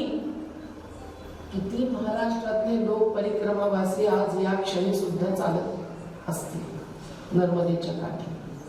नर्मदा जयंतीसाठी हजारो येतात, आमचं 1 तासाचं भाषण निश्चित ऐकतात, पण त्या प्रवचनांमधून सुद्धा खरी स्थिती नर्मदेची काय, कुठल्याही नदीची कळते का? लोकशाही व्यवस्था म्हणून खरोखर हे सर्व खबरबात, ही सच्चाई आपल्या समोर येते का, हा प्रश्न आहे. हे जर खरोखर उघडकीस आणायचं असेल तर जन आंदोलनाशिवाय पर्याय नाही. याचं कारण आज कुठला माध्यम आम्हाला एवढी हिंमत आणि आशीर्वाद सरकार देत आहे की हा बोला बोला, जे काही खरं आहे ते तुम्ही जाहीर करा. तुम्हाला आजादी आहे, अमृत महोत्सव साजरा करतो आहे, तेव्हा रवीश कुमार जी आपको कोई डरने की जरूरत नहीं, असं कुठले राज्यकर्ते आज सांगतायत. साथीनो, जन आंदोलनाशिवाय हे खरं खोटं उघडकीस आणणं हे शक्यच नाही. अशा परिस्थितीमध्ये ये आजादी अधूरी है, एक लढाई जरुरी है, असं म्हणून आम्हाला आंदोलनकारी म्हणून उभं राहावं लागतं. आता याला वेगवेगळ्या दृष्टिकोनातून लोक पाहतात. कुणाला वाटतं अरे 37 वर्ष नर्मदेसारख्या मुद्द्यावरती कशासाठी आयुष्य घालवते, त्यापेक्षा काहीतरी पॉझिटिव्ह काम करा. अहो, हजारो हजारो कुटुंबच नव्हे, शेकडो गावं एकेका धरणाखाली बुडीतात आणणं, आणि अशा धरणासाठी ज्याची किंमत 4,200 कोटींवरून 60,000 कोटींवर तर गेलीच, पण ज्या 2 राज्यांनी 10 वर्ष विरोध केला होता त्यांना विकास विरोधी म्हणत नाही, महाराष्ट्र आणि मध्य प्रदेश. हे धरण आम्हाला नामंजूर आहे आणि तरी सुद्धा महाराष्ट्र आणि मध्य प्रदेश आणि पिढ्यानपिढ्या बसलेले आदिवासी ज्यांच्यासाठी सुद्धा एक एक लढत लढत लढत त्यावेळचं सरकार निदान संवाद करत होतं आंदोलनकारींशी, म्हणून कायदे येत होते. लॉकडाऊन मध्ये आले तसे नव्हते. 20 तासांमध्ये 21 कायदे बदलले या लॉकडाऊन मध्ये गेल्या. आता पुन्हा जर आले, जरी वुहानमध्ये काही मृत्यू वगैरे होत नाहीये, काही मृतदेहांचा ढीग पडलेला नाही, तिथली सगळी दुकानं आणि सगळं चालू आहे. तुम्ही आता राहुल कुलकर्णींच्या व्हिडिओ मधून तरी पाहिलं असेल, जो तिथे वुहानमध्ये संपूर्ण फिरत दाखवला गेला. पण ते सोडा, बिल गेट्सने वुहानच्या लॅबोरेटरीमध्ये इन्व्हेस्टमेंट केली आणि 1 वर्षानंतर वुहानमधूनच कोरोना निघाला. याबद्दलचं खरं खोटं सुद्धा करणारे किती आहेत? खूप डॉक्टर्स आहेत, खूप सायंटिस्ट आहेत, परंतु ते बाजूला ठेवू. लॉकडाऊन मध्ये या लोकशाही व्यवस्थेमधल्या त्या लोकसभा आणि राज्यसभांमध्ये कुठलीही प्रक्रिया धडपणे न चालवता जर 20 तासात 21 कायद्यांमध्ये बदल झाले, तर आता परत तशी परिस्थिती आली तर काय होणार आहे याचाही विचार केलेला बरा. मी एवढ्यासाठी सांगते की ह्या अशा कायद्यांमधूनच या संविधानाला कुचलणं, पायदळी तुडवणं, जे बाबासाहेब आंबेडकरांनीही कुठेतरी आपल्या बुद्धीने समजून घेतलेलं होतं. त्यांनी केवळ सगळ्या देशातल्या घटनांचा अभ्यास केला नव्हता, या देशातल्या दलित पीडितांचा, अगदी हिंदू महिलांना सुद्धा त्यांनीच दिला वारसाई हक्क, सर्व वंचितांचा अभ्यास केलेला होता. आणि म्हणून शिका, संघटित व्हा आणि संघर्ष करा. हे संविधान केवळ देऊन बाबासाहेब नाही गेले, ही दीक्षा देऊन गेले. आणि म्हणून आपण जर शिकून ही वास्तवता जी मी आता झलक म्हणून तुमच्या समोर मांडते आहे, ही खरोखर जर समजून घेतली आणि त्याचं डिसेक्शन केलं, पोलखोल केली आणि मग हे चित्र बदलायचं आहे असं धारिष्ट्याने हिमतीने म्हणून ही व्यवस्था सुद्धा त्याच्यासाठी बदलावी लागणार आहे असा संकल्प करून पुढे जायचं ठरवलं तर जन आंदोलनाशिवाय दुसरा रस्ता आता राहिलेला नाही. लोकसभेमध्ये आपल्या खासदारांना विचारूया आपण, किती वेळ मिळतो तुम्हाला प्रश्न विचारायला.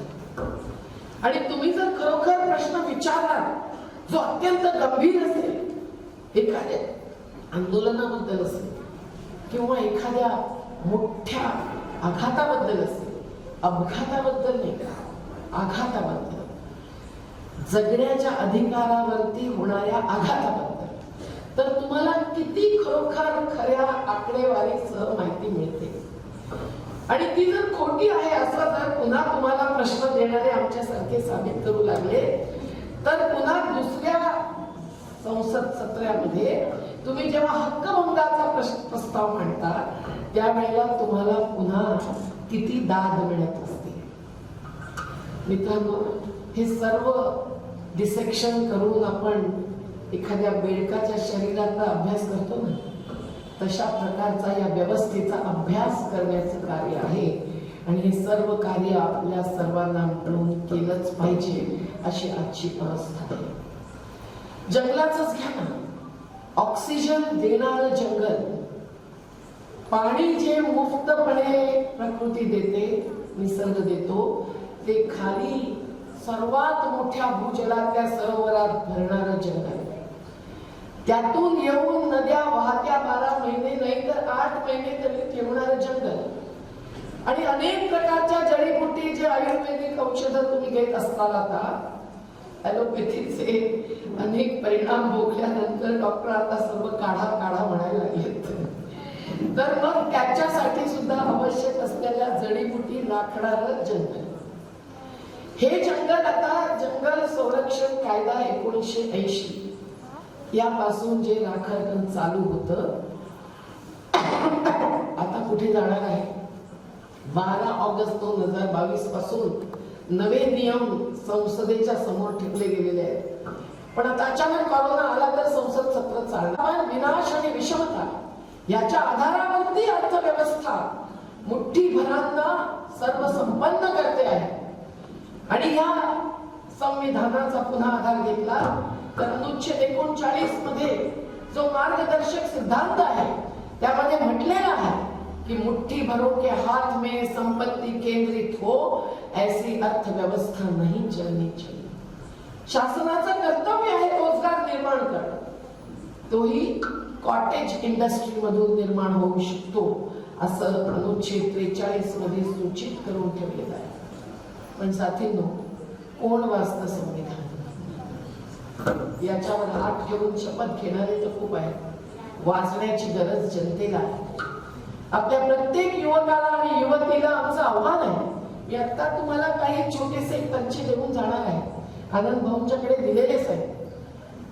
60 मिनिटांमध्ये 30 पॉइंट वाचा फक्त. आपल्या लक्षात येईल की खरं काय आणि खोटं काय, कुठल्या तत्वांवरती, कुठल्या मूल्यांसाठी आपण शासनकर्त्यांना निवडून देत असतो. आणि त्या निवडणुकीच्या प्रक्रियेमध्ये खरोखर लोकशाही म्हणजे लोकांचं, डेमोक्रेसी, डेमो म्हणजे जनता, यांचा खरोखर सहभाग किती असतो. किती ठिकाणी ग्रामसभांना विचारलं जातं. शिक्षण धोरण बदलतं, इतिहास बदलतो, एक अभ्यासक्रम बदलतोय. नर्मदा बचाव आंदोलनावरचा लेख स्मृती इराणी ठेवून देतील. अडाणींचे सीईओ जेव्हा आमच्यावर हल्ला करवतात, हल्लेखोर आता गुजरातच्या निवडणुकीत एक निवडून येतात, दुसरे लेफ्टनंट गव्हर्नर ऑफ दिल्ली बनतात, क्रिमिनल केसेस चालूच राहतात 20 वर्ष.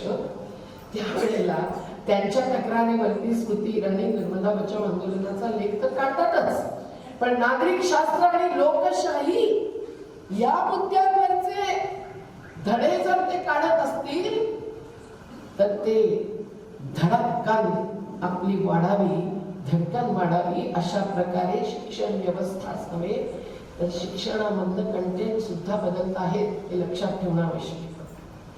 कुठेतरी ज्यांच्या विरोधात सरदार पटेलांनी खुलं वक्तव्य दिलं होतं की धर्मांध शक्ती आणि संस्थांवर बहिष्कार टाका, त्यांचा पुतळा उभे करणारेच सर्व आज नव्या शैक्षणिक धोरणातल्या समितीचे सदस्य झालेले आहेत.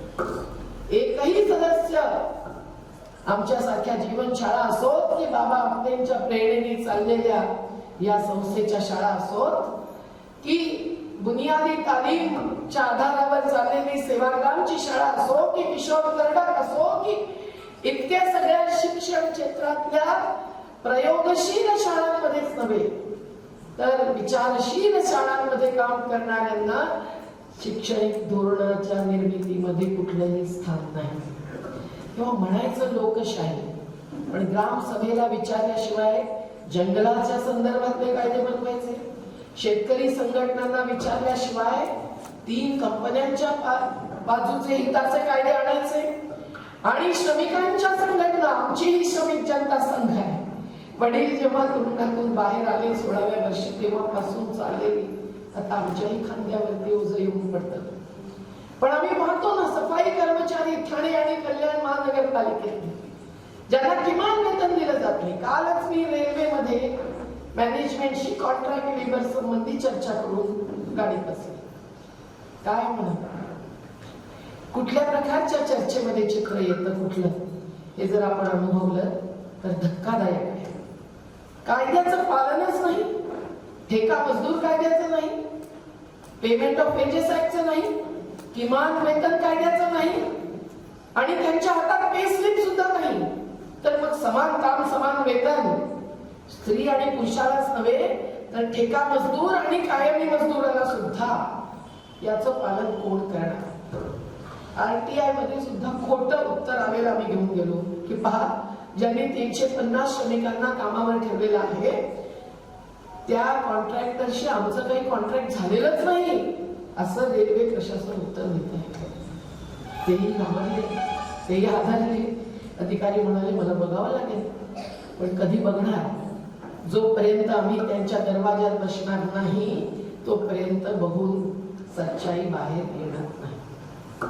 पण शेवटी आपल्याला या सगळ्या मुद्द्यांवर जर लढायचं असेल तर हे कायदे बदल, नवीन कायदे थोपवणं, 29 श्रमिकांचे कायदे जे आझादी आंदोलनानंतर झाले, जे हातात घेऊन इंडस्ट्रियल ट्रिब्युनल मध्ये मी माझ्यासारखे उभे राहू शकते, पण तेच जर ते आता परतीला लागलेले आहेत, अजून नाही, कारण पुढचं वर्ष पण निवडणुकीचं आहे आणि त्याच्या पुढचं वर्ष पण निवडणुकीचं आहे. परंतु निवडणुकीच्या चौकटीमध्ये जर हे कुठेतरी पुढे रेटत असतील किंवा थांबत असतील तर ही लोकशाही व्यवस्था नाही, ही कंपनीशाही आहे, ही भांडवलशाही आहे. आणि म्हणून ह्याच्या विरोधामध्ये जोपर्यंत आंदोलन उभं राहत नाही तोपर्यंत संविधानाचं पालन होऊ शकत नाही. आणि घटना विरोधी कायदे जर ते थोपवत असतील तर त्या कायद्यांचा बहिष्कार हे महात्मा गांधीजींच्या असहकार आंदोलनाची आठवण करून देणारं आंदोलन असू शकतं. का आम्हाला अधिकार नाही आंदोलन करण्याचा हाही प्रश्न विचारला पाहिजे. नर्मदेचंच उदाहरण घ्यायचं तर कुठलाही फायदा महाराष्ट्र आणि मध्य प्रदेशाला नाही. आता ते पैशाची देवाणघेवाण करतायत गुजरातबरोबर, त्याच्यासाठी मध्यस्थता आर्बिट्रेशन चाललेलं आहे. 245 गावांना बुडीत क्षेत्रामध्ये ढकलल्यानंतर हे पोलखोल न करणं हे आम्हाला मान्य नाहीच. पण जर भूतपूर्व भारतीय जनता पार्टीचे मुख्यमंत्री गुजरातचे सुरेश मेहता अनेक लिहून सांगत असतील की ह्या धरणाने 6 कोटी गुजरात्यांना फसवलं गेलेलं आहे, तर ते 6 कोटी गुजराती मतं देणार नाहीत. म्हणून आम्हाला लक्ष बनवणं, त्यांची झोप उठणं, आम्हाला आपण नक्षल म्हणणं हे काही नवं प्रकरण नाही. शेतकरी आंदोलनाला बसले, हे खलिस्तानी, हे पाकिस्तानी, आम्हाला घोषणा द्यावी लागेल ना खलिस्तानी ना पाकिस्तानी, हम है हिंदुस्तानी. पण हे सांगावं लागतं आरडून ओरडून. म्हणूनच आंदोलन नारेबाजीवरतीच नव्हे तर जीवटतेवरती जगत असतं. आणि आजच्या या लोकशाही व्यवस्थेमध्ये अशा प्रकारे जनशक्तीच्या आधारावरती सत्तेच्या, धनसत्तेच्या, धनबलाच्या, पोलीस बलाच्या आधारावर नव्हे, जेव्हा आपण आवाज उठवतो तेव्हा आपणच लोकशाही टिकवत असतो. लोकशाहीचे स्तंभ मानले गेलेले 4 स्तंभ, प्रत्येकाचा आढावा घेऊया. वाढवी लागली आहे की नाही प्रत्येक स्तंभ? पहा, आज अपवाद प्रत्येक ठिकाणी आहेत, परंतु अनेक ब्युरोक्रॅट्स जे सुद्धा अधिकारी हे लोकशाहीचं स्तंभ मानले जातात ते ग्लोबलायझेशन, लिबरलायझेशन, वैश्वीकरण, भूमंडलीकरण आणि उदारीकरण यांनी भारावलेले दिसतात. कारण लाखोंची पॅकेजेस कॉर्पोरेट क्षेत्रातूनच येत असतात. आमचे तरुण सुद्धा जे कुठल्याही संस्थेतून शिकून आले तरी सोमनाथ छावणीतून शिकून आलेल्या आनंदभाऊ सारखे नाही, ते सुद्धा कुठेतरी पॅकेज म्हणजेच करिअर असं चित्र घेऊन पुढे जात असतात. आणि म्हणून आपल्याला हे समजून घ्यावं लागेल की लोकशाहीच्या नावाने जर मनी, मशीन, मीडिया या चारही स्तंभांना लोकशाहीसह आपण जर अभ्यासपूर्वक अभ्यास करत पाहिलं तर आपल्या लक्षात येईल की शेवटी लोकशाहीचा पहिला स्तंभ जनताच आहे, आपणच आहोत. आणि आपलीच शक्ती आणि आपलाच विचार, आपली स्वप्न नव्हे केवळ युटोपियन आयडिया ऑफ इंडिया नव्हे, तर आपली ख्वाहिश म्हणजे आपली उद्दिष्ट जे आपल्याला साध्य करायचं आहे ते न्याय, समता, सर्वधर्म समभाव, धर्मनिरपेक्षता, स्त्री पुरुष एकता, सर्व भेदभावांच्या पार नागरिकत्वाचा प्रत्येक अधिकार, हे साध्य करण्यासाठी आपल्याला जन आंदोलनाशिवाय दुसरा मार्ग आता राहिलेला नाही. जनप्रतिनिधी तुम्ही निवडून द्याल, एखाद्या पार्टीचा झेंडा पाहून, रंग पाहून, घोषणापत्र वाचून तुम्हाला भरोसा आहे की ते खरोखर त्याच पार्टीत राहतील आणि पुढच्या इलेक्शनच्या आधी ते किती पार्ट्या बदलतील? आणि त्या नेतृत्वाला मात्र असं परवडत नाही. त्यांच्यावरती UAPA ऍक्ट लागू जात नाही, पण जर ईडी सारखी येडी एजन्सी सुद्धा त्यांच्याबद्दल काही बोलली, त्यांना एक नोटीस टाकली तर ते इथे जातील, तिथे जातील, पळतील, कुठे कुठे कुठे लपतील, कुठे छुपतील, काय घेतील हे सांगता येत नाही. असं जेव्हा चित्र आपण पाहतो, मध्य प्रदेशात आम्ही पाहिलं, महाराष्ट्रात पाहिलंय, अनेक ठिकाणी पाहतोय, तर मग लोकशाही व्यवस्था म्हणजे काय हा प्रश्न आपल्याला विचारून स्वतःच उत्तर द्यावे लागणार. लोकशाही व्यवस्था म्हणजे ह्या घटनेच्या आधारे चाललेली व्यवस्था. या घटनेत काय काय लिहिलेलं आहे ते सगळं सांगत बसायला आता वेळ नाही, परंतु लोकशाही व्यवस्था म्हणजे लोक, जनता, समाज यालाच सर्वप्रथम केंद्रस्थानी मानून सहभागाने चालणारी व्यवस्था, लोकांनी लोकांसाठी लोकांसह चालवलेलं राज्य, अशी व्याख्या तर खूप नागरिक शास्त्रामध्ये आपण पाहिली. परंतु तशी खरोखर जर चालायची असेल तर मग कुठलं एकक हे विकासाचं नियोजन असेल की अर्थव्यवस्थेच्या बद्दल किंवा अगदी EVM मशीन सारख्या निवडणुकीच्या एखाद्या साधनाबद्दल निर्णय घ्यायचा असेल तरी कुठल्या एककाच्या पातळीवरती चर्चा झाली पाहिजे. नवीन येणारा कायदा, बदलला जाणारा कायदा हा वेबसाईट वरती 15 दिवस त्याचा मसुदा घालायचा आणि तेवढ्यामध्ये तुम्ही तुमची मतं द्या, तुम्ही सूचना द्या. आम्ही अगदी क्लॉज वाईज सूचना देतो. तो नितीश कुमारांचा शराबबंदीचा कायदा असो जो आम्हाला मान्य आहे, कारण 47व्या अनुच्छेदामध्ये शराबबंदी हे शासनाचं कर्तव्य आहे. ग्रामसभेला, शहरातल्या वॉर्ड सभेला काही महत्व नाही. कमिट्या बनतात, त्यामधलं राजकारण चालतंय, परंतु प्रत्यक्षामध्ये प्रत्येक नगरसेवकांनी वॉर्ड सभा नियमित लावल्या पाहिजेत. म्युन्सिपालिटीचा कायदा आहे आणि संविधानामध्ये 243वा अनुच्छेद ज्या वेळेला आला तो लवकर आला नाही. 1976 मध्ये समाजवाद शब्द तरी आला, उशिरा का होईना, पण त्याही नंतर 1992-93 मध्ये राजीव गांधींना जेव्हा हे लक्षात आलं आणि त्यांनी मांडून ठेवलं की मुझे समझ में आ रहा है की power to people is the only way out. नाहीतर 1 रुपयातले 10 पैसेच खाली जातात, बाकी सगळे गायब होतात. त्यावेळेला हे 73 आणि 74 संशोधन अनुच्छेद 243 वाचलाच पाहिजे आपण, तेव्हा आपल्याला कळेल की आपला अधिकार किती आहे. प्रत्येक गावाने, प्रत्येक वॉर्डने आपलं आपलं विकासाचं नियोजन करायचं. खेळाची मैदानं कुठे रिकामी ठेवावी, कुठे पाण्याचं नियोजन करावं, पाणी भूजलामध्ये कसं भरावं, नदी जर वाहते आहे तर त्याच्यामध्ये डिझेलचे क्रूज चालण्याला विरोध करावा की मंजूर करावा, हे सगळं ठरवण्याचा अधिकार आहे. आपल्याला ठरवायचं आहे की तुम्हाला मॉल्स हवेत की शिक्षण संस्था वाढायला हव्या. आज जर इतका वंचित दलित आदिवासी समाज पुन्हा नवब्राह्मणवादासारखा शिक्षणापासून वंचना भोगू लागलेला आहे आणि ऑनलाईन शिक्षण हे मूल्याधारित शिक्षण नाहीच होत. पाश्चिमात्यकरण एक गोष्ट आहे, परंतु मूल्यांची चौकट न समजणारे ओबामाचं नाव जाणतात, आंबेडकर जाणत नाही. अशा परिस्थितीमध्ये आपल्याला काय हवंय हे लोक म्हणजे नागरिक, आणि नागरिक सुद्धा आता आधार कार्डाच्याच आधारावरती ठरवायचं का? ते तर पेगासससाठी आवश्यक गोष्ट आहे. आमचे सगळे कार्ड आणि सगळा डेटा त्यांच्या हातात गेलेला आहे. भूमी अभिलेख सुद्धा बिल गेट्स फाउंडेशनच्या हातात दिलेला आहे. तेव्हा 3 कायदे वापस गेले असले तरी कॉर्पोरेटीकरण थांबलेलं नाही. तर सगळ्या गोष्टीत मी जात नाही, पण लोकशाही व्यवस्था तर अशा प्रकारे या मनी मशीन, निश्चित या मशिनीचा प्रभाव आहे. आणि मीडिया ज्यावरचे प्रभाव दबाव तर आपण पाहतोच आहोत, आणि मी त्याच्याबरोबर जोडीन माफिया, जे अगदी राजकीय पक्षांमध्ये सुद्धा आहेत. म्हणून अवैध रेत खाणी चाललेल्या आहेत, नद्या सुकत आहेत. म्हणून अवैध शराब चाललेली आहे, हजारो कोटी रुपये कमवत आहेत. महिला विधवा होत आहेत, त्यांची मुलं सुद्धा शराबी होऊन त्यांचं आयुष्य बरबाद करतात आणि स्वतःच सुद्धा.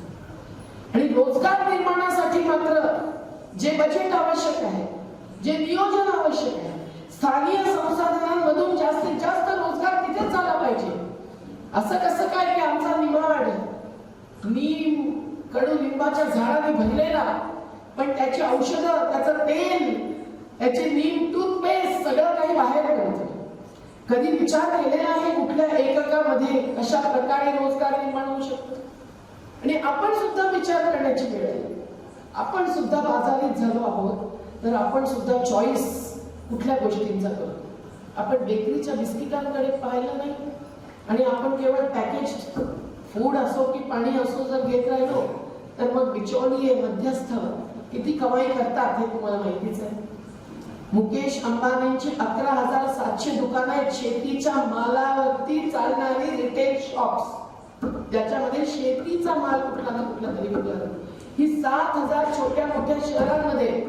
आणि म्हणून 2014 मध्ये त्यांची जी 14,000 कोटींची प्रॉपर्टी होती ती 1,62,000 वरती गेली 2020 पर्यंत. आज 30 लाख कोटी रुपये कर्ज माफी झालेली आहे मोठ्या उद्योगपतींना गेल्या 8 वर्षांमध्ये, आणि 44 लाख कोटींची करमाफी झालेली आहे. पण इथे मात्र जीएसटी 18%, आणि बैलगाडीवरती सुद्धा टॅक्स, आणि खाण्याच्या वस्तू ज्याची महागाईच आज जाणते आहे आयुष्य अनेकांचं, त्याच्यावरही टॅक्स. हे कसं काय? लोकशाही व्यवस्था असेल तर महागाई, बेरोजगारी असे मुद्दे सर्व प्रमुख म्हणून लोकसभेमध्ये, विधानसभेमध्ये तर चर्चेला येतीलच, पण धोरणांच्या बाबत, कायद्यांच्या बाबत जे काही लोकांना म्हणायचं असेल ते ऐकण्यासाठी कुठे मंच उभे राहतील. मित्रांनो, आपणच हे मंच उभे केले पाहिजे, आणि जन आंदोलन असे मंच आणि मोर्चे उभे करतात. तिथेच कुठेतरी आवाज उठवायला जागा असते. ते केवळ वेबसाईटवर उठून चालत नाही. कायद्याच्या मसुद्यावर, विधेयकावर कितीतरी आम्ही चुका दाखवत असतो, सूचना करत असतो. कोण आहे त्याच्याबद्दल? शेवटी जोपर्यंत जनशक्ती आवाज उठवत नाही आणि प्रभाव दबाव टाकत नाही, त्याचा परिणाम मतदानावरती होतो हे तरी निदान त्यांना माहिती असतं, तोपर्यंत लोकशाही व्यवस्था चालू शकत नाही. आणि ही लोकशाही व्यवस्था चालवण्यासाठी जर आंदोलनकारी होत असेल, जनता होत असेल, तर त्यांना ते खटकतं, त्यांना ते नको असतं. 2 निवडणुकींच्या मध्ये तुम्ही प्रश्न विचारायचे नाहीत, त्यांनी निर्णय घ्यायचे. ते निर्णय बजेटला सुद्धा बदलणारे असतात. आता बजेट कुठलाही निर्मला सीतारामन पुन्हा आणेल, त्याच्या मागच्या बजेटचाच अनालिसिस तुम्हाला सांगायचं तर 1 तास लागेल. पण त्या बजेटच्या मध्ये जर एवढे मोठे निर्णय तुम्ही घेता, कर उद्योगपतींचे कमी करणं, तर मग आत्महत्या करायला मजबूर करण्यात जाणाऱ्या शेतकऱ्याला तुम्ही न्यूनतम समर्थन मूल्य हमी भाव का देत नाही? तुम्ही म्हणता की सरकारी तिजोरी खाली झालेली आहे, तर मग तुम्ही सार्वजनिक उद्योगाची कोट्यावधी रुपयांची संपत्ती का विकताय अडाणी अंबानींना? कोणी दिला तुम्हाला हा हक्क? हा प्रश्न आपण आपल्या जनप्रतिनिधींना विचारतो का? आणि तो जर विचारायचा असेल तर अभ्यासच केवळ नव्हे, हिंमतही हवी आहे. आणि ही हिंमत आपल्याला वॉर्ड सभा, ग्रामसभा या पातळीपासून जे जे मंच आपण उभे करू, एक पर्यायी जनवादी व्यवस्था, पर्यायी समाजवादी व्यवस्था, पर्यायी लोकशाही व्यवस्था म्हणून त्या मंचांवरती उठवण्याची संधी आपणच मिळवू शकतो. म्हणून हा जनसंसद ही एक संकल्पना, ज्याच्यावरती काही वर्षांपूर्वी मी एक लेख लिहिला होता, ही अत्यंत महत्वाची झालेली आहे. आज शेतकरी आंदोलनांमध्ये सुद्धा जी चालत होती ती एक जनसंसद होती. 40,000 महिला 8 मार्चला गेल्या वर्षी पोहोचल्या होत्या दिल्लीच्या डेऱ्यावर. ट्रॅक्टर चालवून आलेल्या होत्या. आपला पती आणि पिता आपला तिथेच आहे, मुलगाही तिथेच आहे, तर मग शेती करण्यासाठी आपल्याला ट्रॅक्टर शिकायला पाहिजे असं म्हणून महिला शक्ती जेव्हा ट्रॅक्टर चालवत तिथे आली तेव्हा आम्ही खरोखर त्यांना सलाम केला. युवा शक्ती जी थोडी का होईना पण शिबिरांमधून, आंदोलनांमधून, इंटर्नशिप साठी म्हणून आमच्याकडे येते, तेव्हा सुद्धा आम्ही पाहतो की त्यांच्यावर काहीतरी परिणाम होत असतो. संविधान वाचत तर नाहीच, पण आदिवासी पाडे पाहिले, तिथली त्यांचे कष्ट पाहिले, शहरी गरीब वस्त्यांमधलं आमचं घर बचाव घर बनाव आंदोलन पाहिलं आणि तिथे त्यांना कळलं की 75,000 घरं उडवली गेलेली होती 2005 मध्ये. तेव्हा जो जमीन सरकारी है वो जमीन हमारी है असं म्हणून दिवसभर हाय राईज बिल्डिंग्स बांधणाऱ्यांना रात्री मुलांबरोबर झोपायला नको का? हा प्रश्न विचारून आम्ही पूर्ण वस्त्यात तशाच्या तशा तिथे बसवल्या, पोलीस साक्ष राहिले. ते सगळं पाहून ऐकून त्यांचंही मन भरून येतं. श्रमिक जनता संघ आमची ट्रेड युनियन, आता पूर्वीचं ट्रेड युनियनचं वास्तव नाही राहिलेलं, हेही आम्हाला भोगायला लागलं. परस्पर विरोधी पक्षांच्या ट्रेड युनियन्स एकत्रित येऊन BRS मागतात आणि आमचे 98% श्रमिक BRS नाकारून रोजगाराच्या अधिकारासाठी लढतात. 4 वर्ष कुमार मंगल मिलांना हातात घालवतो आणि मिल बंद असल्या तरी वेतन घेतो. परत दुसऱ्या वेळेला फर्जी विक्री ते करतात. 19 महिने आता परत वेतन शिवाय हायकोर्ट सुनावणी करत नाही. 7 वेळा तारीख पुढे जाते म्हणून बिना वेतन लढतायत. त्यांच्याच बायकांचे डोअरमॅट्स, पायपोस मी आपल्यासाठी विक्रीला ठेवलेले आहेत. जिथेही मी जाते तेव्हा आमच्या नर्मदेच्या खोऱ्यातल्या साड्या असो की हे पायपोस असो, हे विकून कुठल्या कुटुंबाला 1000 रुपये तरी आम्ही देऊ शकतो. असं 874 कुटुंबांचं संघर्ष, जन आंदोलन हे सुद्धा आज आवश्यक वाटतं. युवक जेव्हा समोर येऊन, युवती ही जवळ येऊन पाहतात तेव्हा लॉ चे स्टुडंट्स असतील की MBAचे असतील, त्यांना लक्षात येतं की खरोखर आज मॅनेजमेंट कशी चाललेली आहे. हे मॅनेजर्स जे पुंजीपती असतात ते प्रॉफिट आणि प्रॉफिटसाठी रोजगाराची जराही पर्वा न करता काय करतात आणि त्यामुळे कुटुंब काय भोगतात. तेव्हा मित्रांनो, आपल्यालाच खरोखर उभं राहायला पाहिजे. या सर्वांसाठी युवा शक्ती आणि महिला शक्तीची अत्यंत आवश्यकता आहे. पण आवश्यकता आहे ती हिमतीची आणि बांधिलकीची. आणि ही बांधिलकी केवळ प्रत्यक्ष भोगणाऱ्यांमध्येच असायला हवी असं मुळीच नाही. बुद्धिजीवी आणि श्रमजीवी यांचा समन्वय हवा आहे. कुठे वकिलांचा अधिकार आहे, कुठे डॉक्टर्स मदत करतात, कुठे पत्रकार मित्र बनतात, कुठे घरी बसलेली महिला सुद्धा काही आळशी होऊन बसलेली नसते. ती सुद्धा आता व्हॉट्सअपवर, टीव्हीवर सगळं काही बघत असेल तर मग तिच्याही लक्षात येईल की या देशातली विभत्स विषमता, समता, न्याय, समाजवाद याच्या आधारावरती आपण कशी पेटवू शकतो. पण यामध्ये जे खोडे घालतात जाती आणि धर्माच्या नावाने, त्याचं काय करायचं हा सुद्धा आजच्या लोकशाही व्यवस्थेपुढचा अत्यंत गंभीर प्रश्न आहे.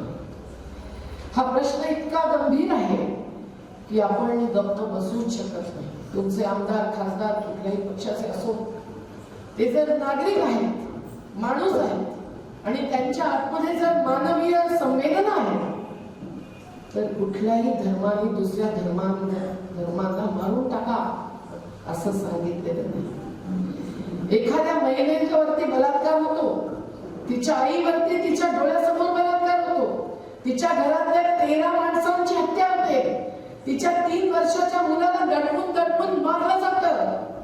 ती बिल्किस बानो नावाची आहे म्हणून तिचे अपराधी जेलमधून सुटून येतात आणि त्यांचा फुल हाराने सन्मान होऊन मिठाई वाटली जाते.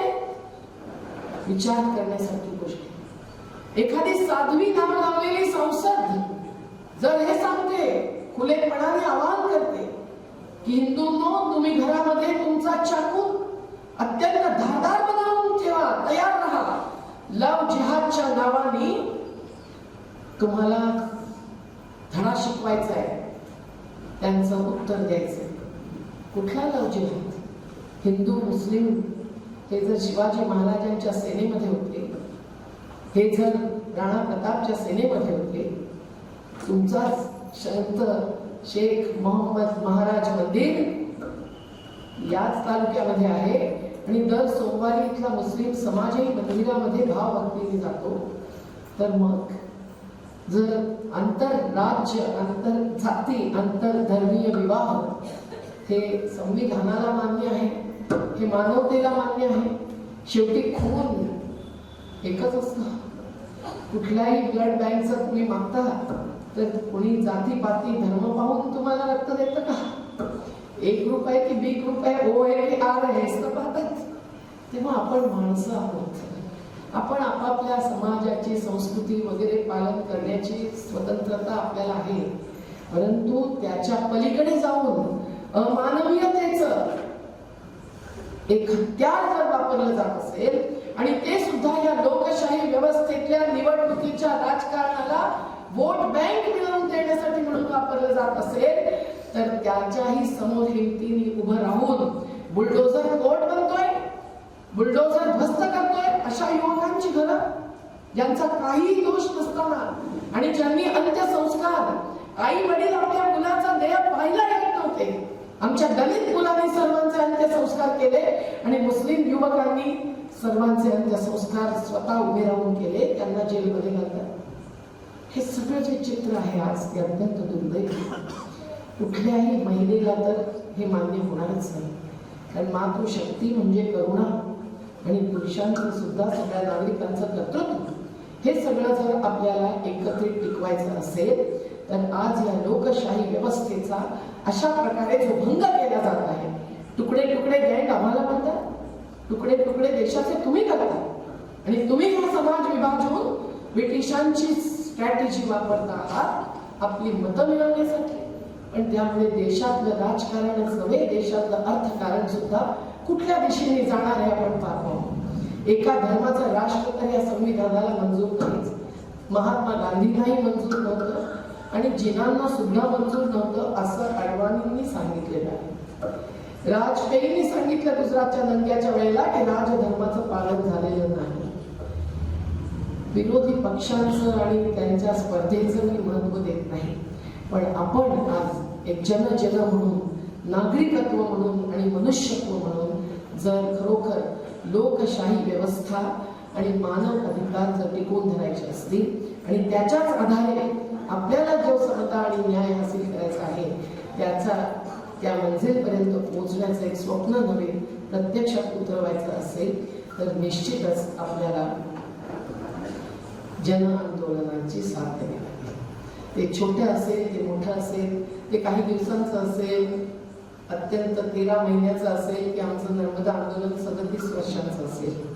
जोपर्यंत 1000 सुद्धा कुटुंब बाकी आहेत तोपर्यंत आम्ही सोडणार नाही. ही जीवटता आणि आपली बांधिलकी हीच महत्वाची आहे. कोणी काहीही बोलो, कोणी काहीही करो, आपल्याला वेळच नाहीये केवळ अश्रू ढाळत बसायला किंवा घाबरायला. म्हणून बाबांचीच एक कविता खरोखर आज आठवते आहे. शृंखला पायी असू दे मी गतीचे गीत गाई, दुःख धरायास आता आसवाना वेळ नाही, आसवाना वेळ नाही. कोंडलेल्या वादळाच्या या पहा अनिवार्य लाटा, माणसांचा उद्याच्या येतुनी निघतील वाटा पांगळ्यांच्या सोबतीला ये उद्या बलदंड बाहू निर्मितीची मुक्त गंगा द्या इथे मातीत वाहू नांगरू स्वप्ने उद्याची येथील फुलतील शेते घाम गाळील ज्ञान येथे येथुनी उठतील नेते याच साठी वाहिली ही सर्व निढळाची कमाई दुःख उधळायास आता आसवांना वेळ नाही आसवांना वेळ नाही मित्रांनो हे जर करायचं असेल तर आपल्याला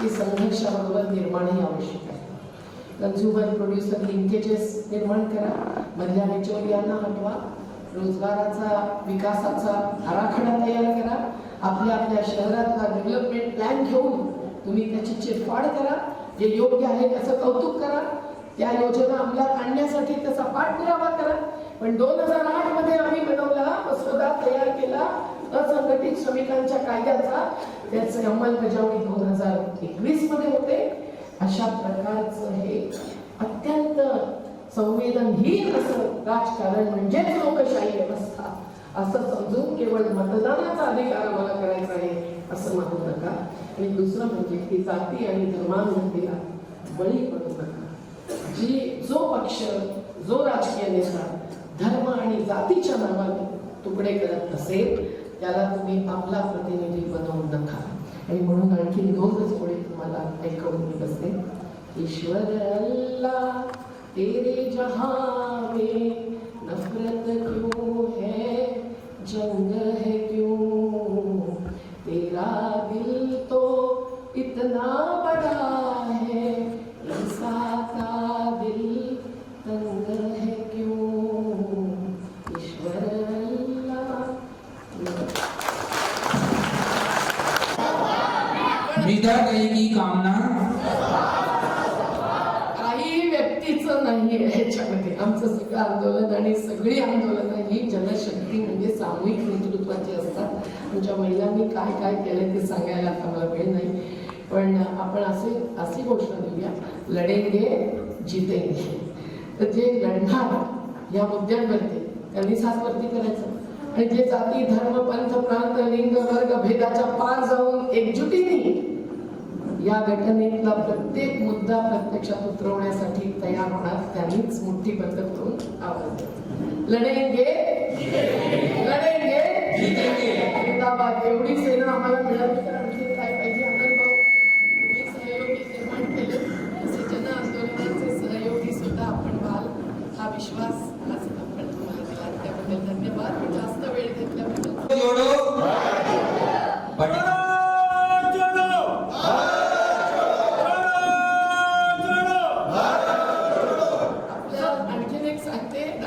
जिथून अरुणा असफ अल्लीनी घोषणा दिली होती भारत छोडोची घोषणा युसुफ मेहरल्लीने दिली होती तेव्हा जसं तुम्ही संत शेख मोहम्मद महाराज मंदिर हे वाचून एक संदेश घेतो तशा प्रकारचा संदेश त्यातला होता पण मग त्यांनी ती गोष्ट घेतली तरी काँग्रेसचा झेंडा नसला तरी काँग्रेस आहेच त्याच्यामध्ये आम्ही संवादशील त्या पक्षाला मानतो संवेदनाही त्यांनी दाखवलेली म्हणून इतके सारे कायदे आमच्या संघर्षातून आलेले पण आम्ही मग नफरत छोडो संविधान बचाव ही संकल्प घोषणा मी घेतली आणि 200 जिल्ह्यांमध्ये देशभरातल्या याबद्दलच्या यात्रा झालेल्या आहेत 75 किलोमीटर पैदल यात्रा असं आवाहन केलं काही ठिकाणी वाहन यात्रा झाल्या आणि आता 26 जानेवारी ते 30 जानेवारी हरियाणाच्या बॉर्डरवरून पलवलवरून पैदल यात्रा करून आम्ही दिल्लीत येणार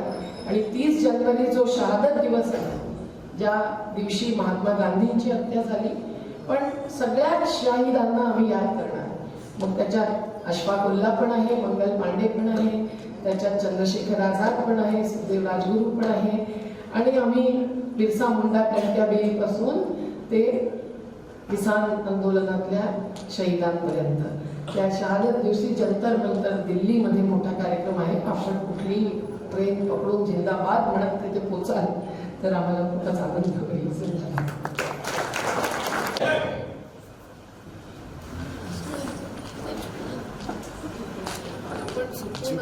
तो वही है जिसमें जान करना मर्दों नहीं, पर हमारी हार होती है, हम जुड़ने के खिलाफ लड़ रहे हैं। माला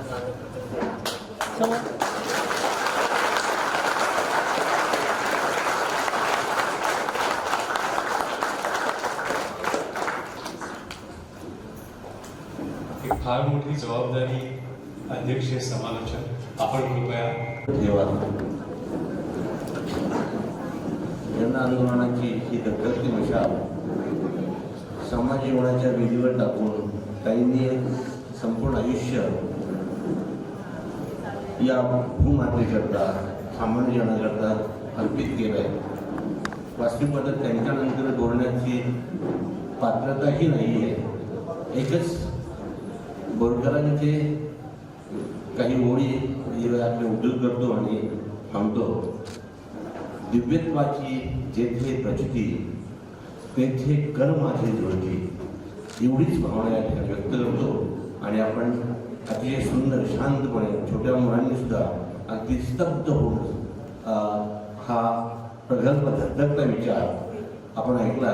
आणि ताई, तुम्ही आम्हाला या अनुषंगाने त्या अंधारलेल्या संपूर्ण युगामध्ये एक पुन्हा नवचैतन्याची ज्योत तुम्ही या ठिकाणी आम्हाला दाखवली. आपण श्रीगोंदा या नगरीतर्फे, श्रीगोंदा तालुक्यातर्फे आणि आमच्यातर्फे आपल्याला लाख लाख शुक्रिया व्यक्त करतो. आणि पुनश्च एकदा सर्व उपस्थितांच्या वतीने तुमचे आभार मानतो, तुमचेही सर्वांचे आभार मानतो. आणि हा कार्यक्रम या ठिकाणी संपताच जाहीर करतो. की जुन्या साड्यांपासून ते सुंदर बनवतात पायपुष्टी, ती वर्षानुवर्षे टिकतात. तर ती आपण घेतली तर त्याच्यासाठी ती मदत होते. आणि संविधानावरती जो पर्चा बनवलेला आहे त्याच्या काही कॉपीज घेऊन जातात.